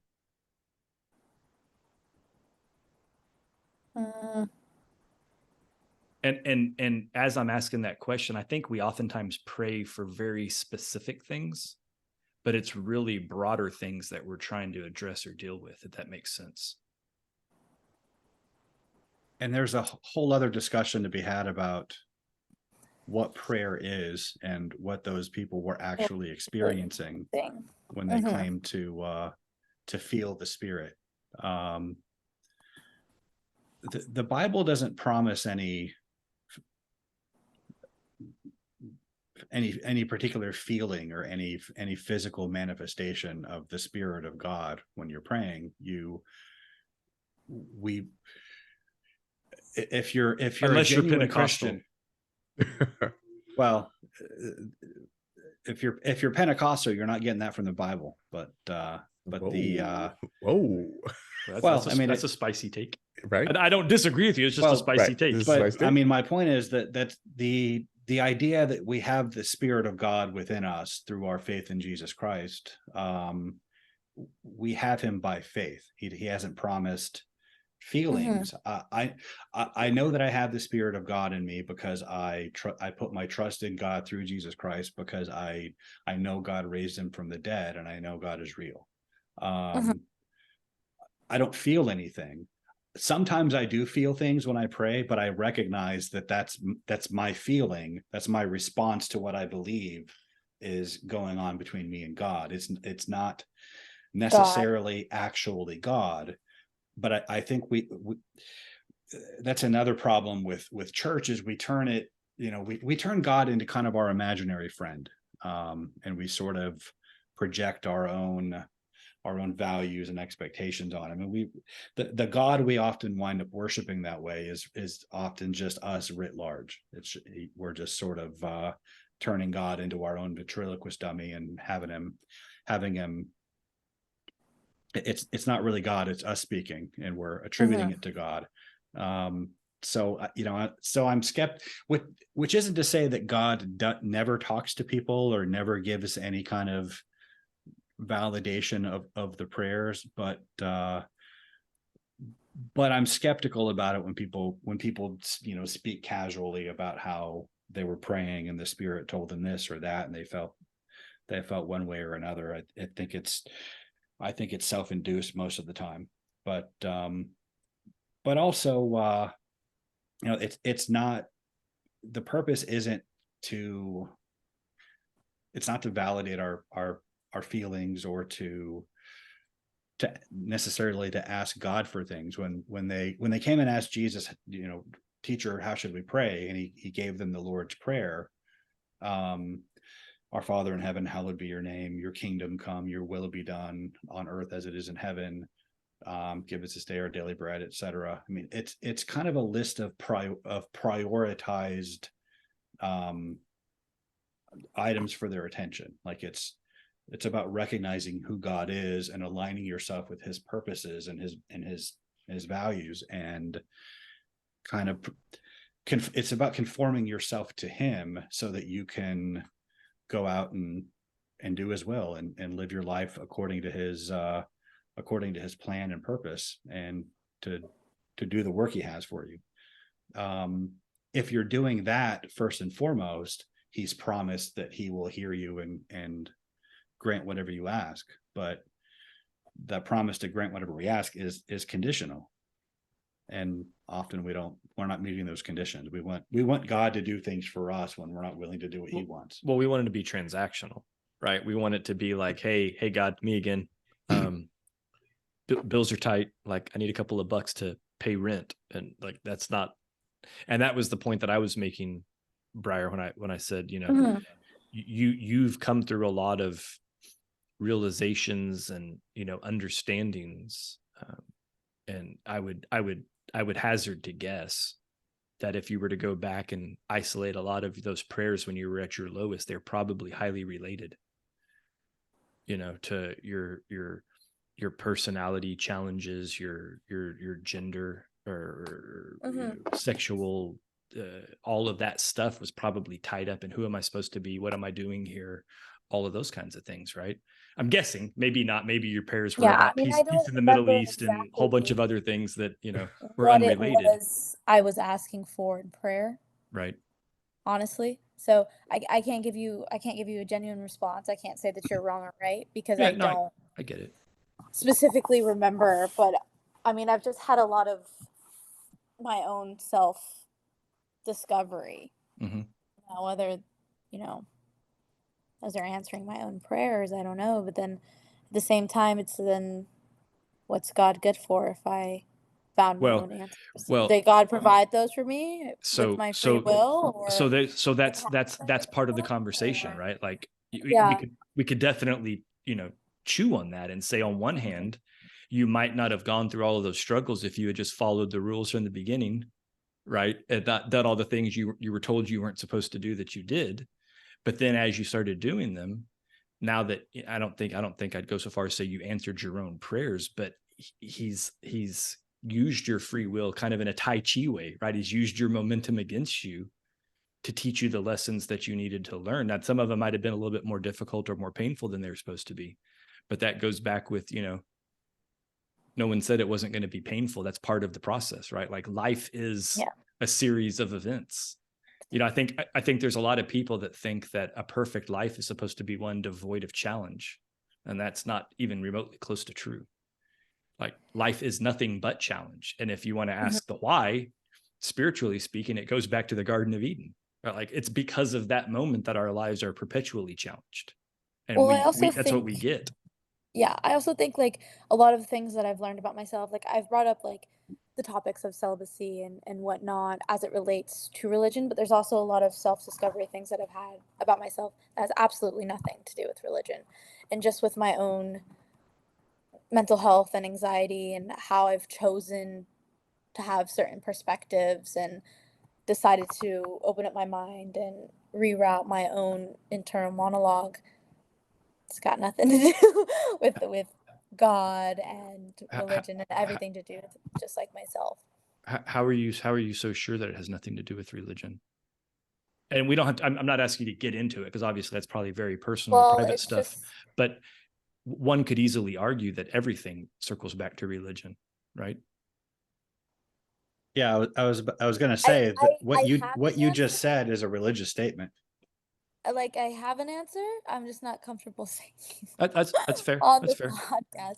Just because I mean, I know my own like medical history and That's fair. That's fair. Yeah. so like I do have an answer on why it has nothing to do with religion.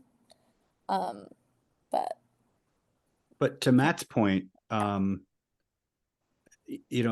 of that is because you have some kind of baseline understanding of what life is supposed to be and who you're supposed to be within that context.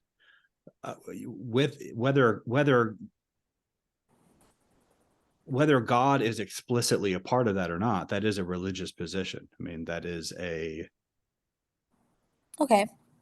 I guess I consider myself like spiritual. Like I believe in like the universe and whatnot and energy and Believe in the universe, like in the Oprah Book of the Month Club, the universe, or just the universe, like astrophysicists, the universe. I guess both. Like The like Secret, astrology. like the book The Secret. Are you talking about that? The universe, like if you put positive energy out, positive energy comes back. Yes. So No. pantheism. I don't know how that's necessarily pantheism, but well, if the universe is her higher power, I think that book is a poor interpretation of Stoicism. To be quite honest, I haven't read The Secret, but it's it's Stoicism. But that's all it is. It's predicated on the idea that the universe has agency. I know.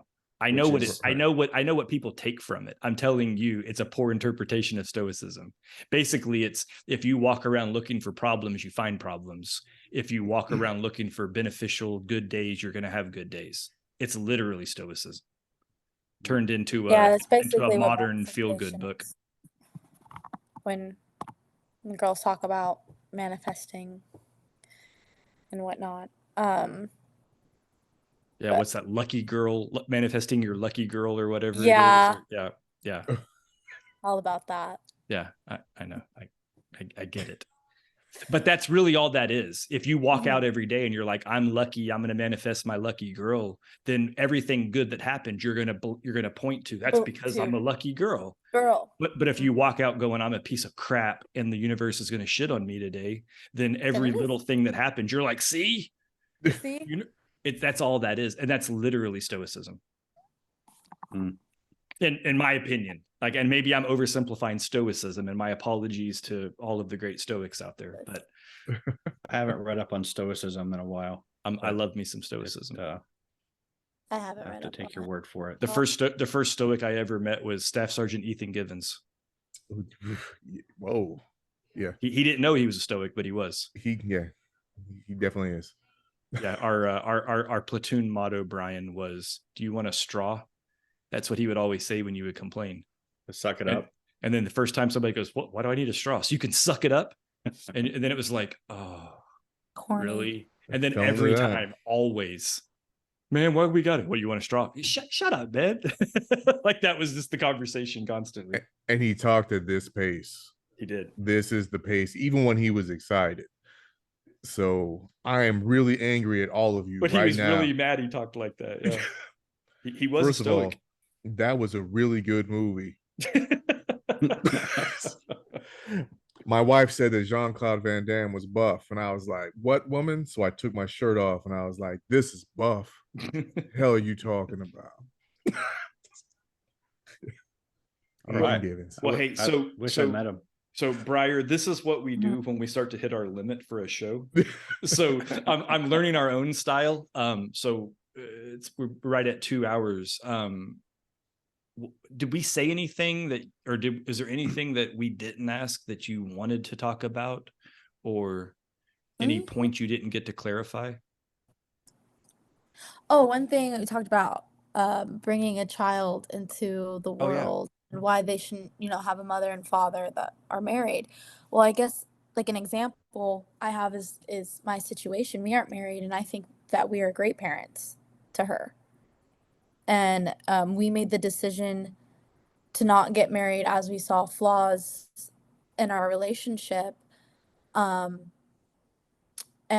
both coming from parents that went through divorces that handled them differently, and having friends that have parents that probably should have gotten divorced that didn't, and taking into account how that affects our child and how that affects us, and what is going to bring our happiness. Marriage wasn't the answer. And Layla's very village raised. She has me, her dad, her grandparents. She's influenced and raised by this entire community of people that really support her. And I don't think our situation would be better if we were married. I don't think it wouldn't be a happy marriage. It wouldn't be fulfilling. So it just ties back to the whole, well, if these people meet your standards, why wouldn't you marry them? Because I think that I have different. Well, I think the question was asked differently, though.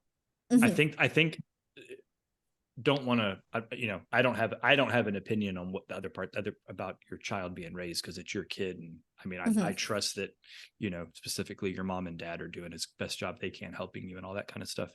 No, I think the point about the marriage thing was more of, if your physical relationship is one of the most extreme things that you possess, then wouldn't it make sense that if you were going to set the bar so high such that you were exclusive about who you choose to share that with, then wouldn't that person ultimately meet the same bar for marriage? And if so, why not combine those two things rather than treat them as separate transactions? I think that was more the point of what the question was trying to ask. Brian, is that fair? Because I don't. Well, I know you tied it to a different. Then you went, and by the way, the only point of sex is childbearing. Well, I didn't say that, but that is an inevitable outcome. And reaching the bar was my question. Yeah, I was trying to combine the two together. Yeah. Because I don't. My bar for, I guess, allowing a person this sort of access to my body isn't the same bar I have for marriage. Why not? Going back to your boss bitch feminist man hating stuff. Yeah. Like what's higher than that?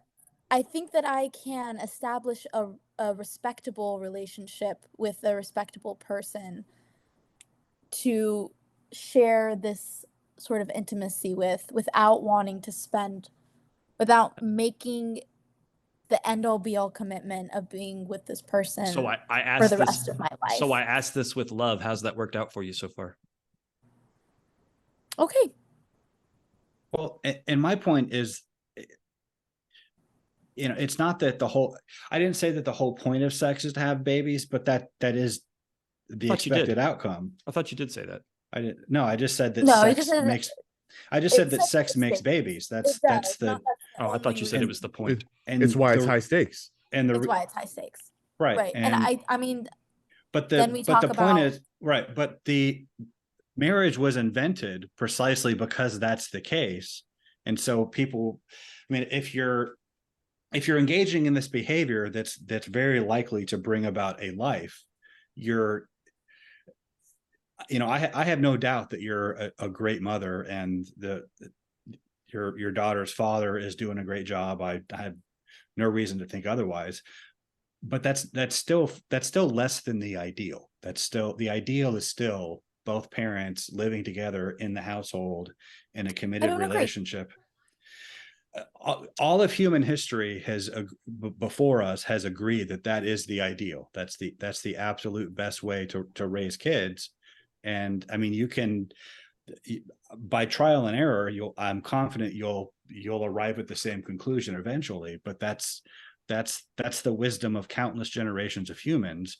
And the point of, so basically they don't want people bringing kids into the world without both parents there to take care of it. Women getting pregnant without a commitment from a man, it's very costly biologically and financially and every other way. Men can scatter our seed far and wide, and it's very cheap and easy, and we can abandon them and just keep doing it, which is why traditionally women are the gatekeepers of sex and men are the gatekeepers of relationships. If men can get the sex without the relationship and without that lifelong commitment, we'll do it. We'll have sex with women we hate because it's sex. That's how. Did Brian just turn into Andrew Tate? I think Andrew Tate's a trigger word for Brian. That's the worst thing you've ever said to me. Yes. But that's just biological reality. I mean, but marriage is there to protect women and the children. And you're to. Don't need it. You might not specifically, but would you contend that your situation is the norm for young single mothers? Having the community, the village, honestly, yeah, I do, because I think that my child, I think village raising, and we look at all sorts. No, I meant statistically. I mean statistically. Like, do you think that you are a statistical, like the standard for girls that get pregnant in high school? I think lots of like, if my boyfriend before Layla's father had gotten impregnated me, it would have been a completely different story. That's what I'm trying to get at. So you being in a fortunately lucky situation makes you an outlier, not the standard. You made the best of the situation. So by you foreseeing that the marriage wouldn't work, you made a decision not to be married. But if the marriage would work, it'd be ideal. If the marriage worked.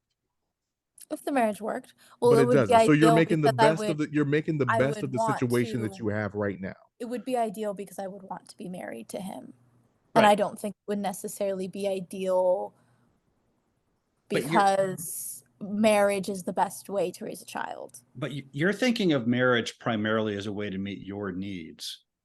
It's primarily to meet the children's needs. That's why if it wasn't about children, we never would have invented marriage. I mean, if this fantasy we have today about consequence-free casual sex were real, if that was possible, marriage never would have been invented in the first place. But you don't think people marry each other simply because they love each other? No. What about people that can't or don't have? I'm not talking about individual people's motivations. I'm talking about historically why the institution was invented. Historically, the institution was invented because sex makes babies, and pardon me being blunt here, but bastards are bad for society. The reason bastard has a negative connotation beyond just the denotation is that having lots of kids out of wedlock, that leads to social problems. Every social problem we have can be traced back to that because of our lax views of sex from the pet since the sexual revolution. But Briar, to answer your other question, when you consider, roughly 50% of marriages fail, if you were to look into the percentages of marriages that don't involve children, that divorce rate's a whole lot higher. There's not a lot of people that just get married, don't have kids, and then they just live together blissfully, right? Like there's a whole bunch of marriages that stay together because of the kids. A lot of marriages that have babies to keep their marriage going, which I don't think is right. There's a lot of divorces that happen after the kids are grown and out of the house. But that proves Brian's point. That also proves I didn't actually like you. Something I've been saying, but I like maybe my view on this will change in 10 years. I don't think I will ever be married. I don't currently in this time, I have no desire to be married to anyone, especially with the men that are in my generation. None of them seem fit. Maybe you need to get outside of Oceanside. Maybe. But, I didn't mean physically leave. I meant date from guys that aren't from the area. Is what I meant. That too. I think it'd be fair to say, Briar, that a bit of your position is probably premised on you're viewing your current situation and you're being somewhat proud of how you've worked it out to your dad's point. And that's not inappropriate or not undeserving. Right.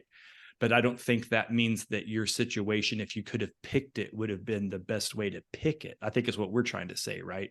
It's the argument of if you could become a pregnant child in high school, or you had picked a spouse, waited until marriage, and then had the kid, I think even you could admit that if you're rolling dice and playing a statistical game, that second option is going to have a higher likelihood of success than the first.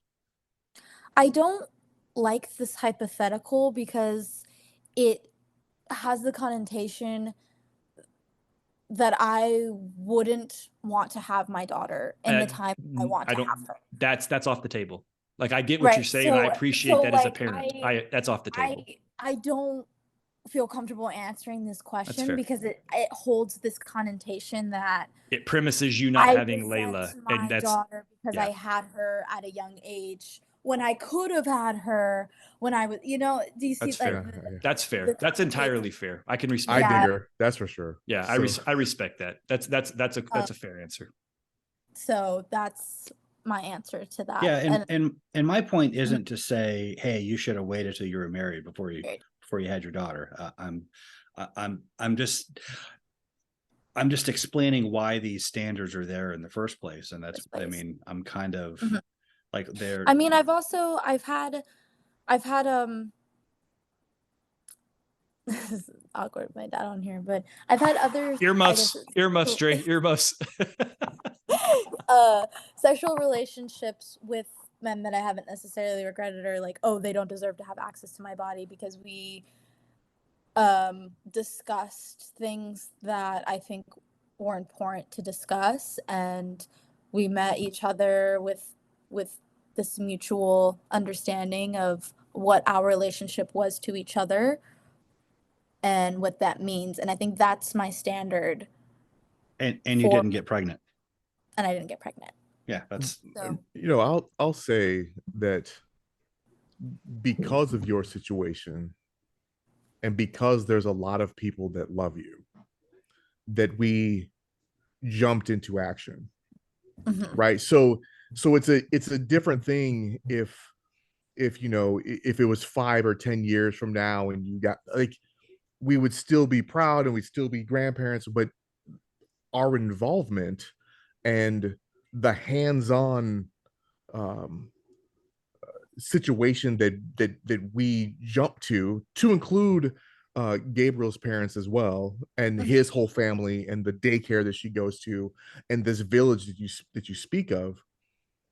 Villages jump to the occasion and you're super fortunate that you had that many people love you and this incredible life got brought into the world, that we would have no other way. No way would I go back and say I wish it wasn't that way, because when you look at the little girl, that's just what it is, right? Right.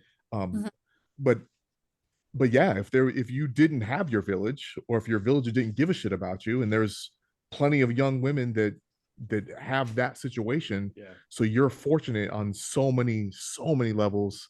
And I just hope that that you have the appropriate gratitude to that. I'm not saying you need to be Mhm. have gratitude to me per se, but just that your situation, that you have enough people that love you to Right. make that happen, to even give you this point of view where you believe that a village is the way to raise your daughter, because the village stepped up for you. You.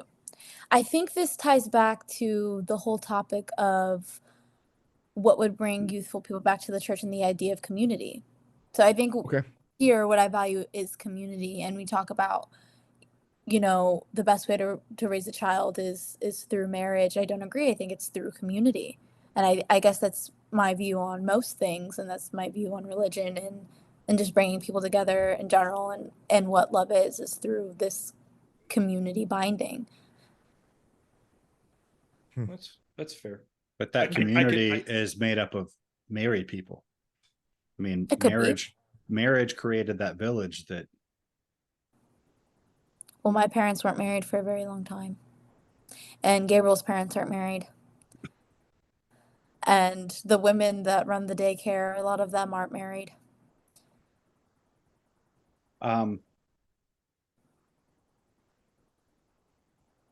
Okay, but I'm not married. okay, but you came into the world when your parents were married. I mean, you had that support structure They had exists. issues in their marriage. Everybody has we issues. did we did have issues. We didn't I mean, that's. but you were definitely created out of love, and Mhm. you were an absolute top priority.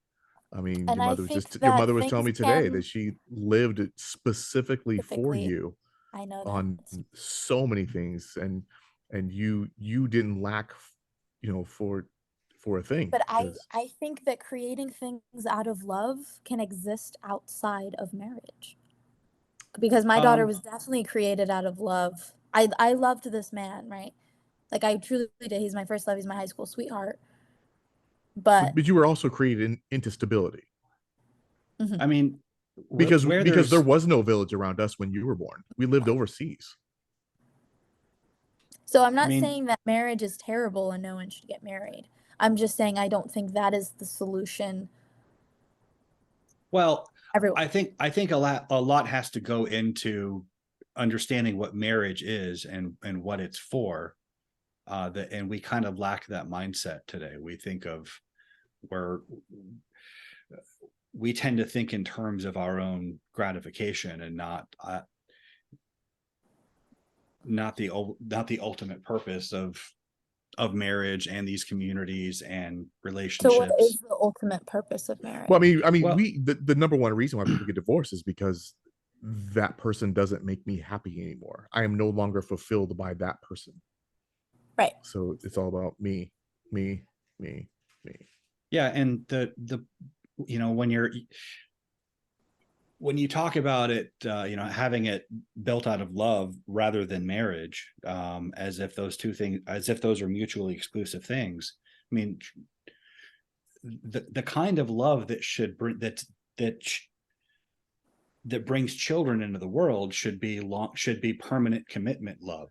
That's what marriage is. It's not the license or the ceremony. It's the two people committed to each other for life because they brought a life into the world, and they're there for each other to raise that life. That's the point of marriage. And saying that it's built out of love, not marriage, that kind of misses the point. But we don't bring that mindset to marriage today. We kind of think of it in terms of how it's going to gratify us as individuals. And I don't think though that keeping a marriage for the child is beneficial for anyone if there's no love there. I agree with you. Like, I don't think like, oh, it's because we love this child that we're together. But if happiness so is don't just fall out of brought love. into Right. I mean, that's I so know much that's easy to easier say, said but than I mean, done, but it but happens. it you have to work at it. I mean, But I why? am a 47-year-old bachelor. I realize saying this, but I mean, I don't see the purpose in that when both people, not just myself, we are happier individuals not married, and we would be miserable married. So what's the benefit then? That doesn't benefit the child, that doesn't benefit the situation, that doesn't benefit anybody. Well, and it speaks to a deeper problem of why do people have so much trouble with marriage these days? And I think it's because of the values and expectations we bring to it, and which is a whole other conversation. It's a separate show, which we've already Yeah. done once, and we're starting to bog down in Which this I one. think Yeah, I for can sure. I agree with you on that, and this is why I don't see myself being married anytime soon. Okay. All right. So well, I'm out of, oh, go ahead, man. yeah, I was just going to say how I'm out of questions. Does Okay. anybody else? Briar, is there anything you want to shout out? Something people, where can people get to you, and are your DMs open there? Yeah, so my Instagram is the same thing as my TikTok. It's Briar R Rose, as it's spelt on display with the R and then Rose. My DM settings are strange, so they're technically not open to everyone. Okay. I only get them if we follow each other. But my comments are open. And you post content every day, so people would be able to see you, right? Yeah. All right. So, Briar, thanks for being on. This was it was fun. It's fun in our own way. I think we definitely have some stuff to take away. I'm gonna speak for Brian and say that maybe in a couple of months we'd like to have you back on for a follow-up, kind of in a more specific slant around the religious side of this rather than kind of the broad, Gen Z stuff. I mean, like I said, I'm speaking for Brian. My instincts tell me that there was a whole like apologetics path he wanted to go off into, but it wasn't the point of this episode. Am I correct, Brian? I was on the edge of my seat to see what I was going to say. Were you going to say that? Not exactly. I mean, but I do think I'm trying to think of a delicate way to put this.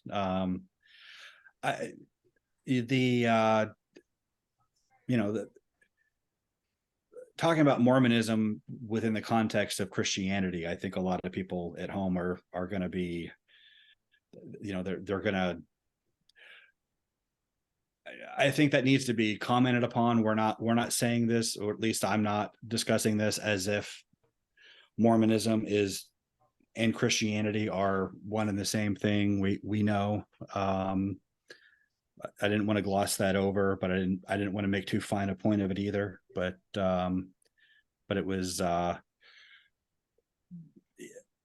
there are other topics we could have branched off into, and I guess an apologetics tangent would have been one of them.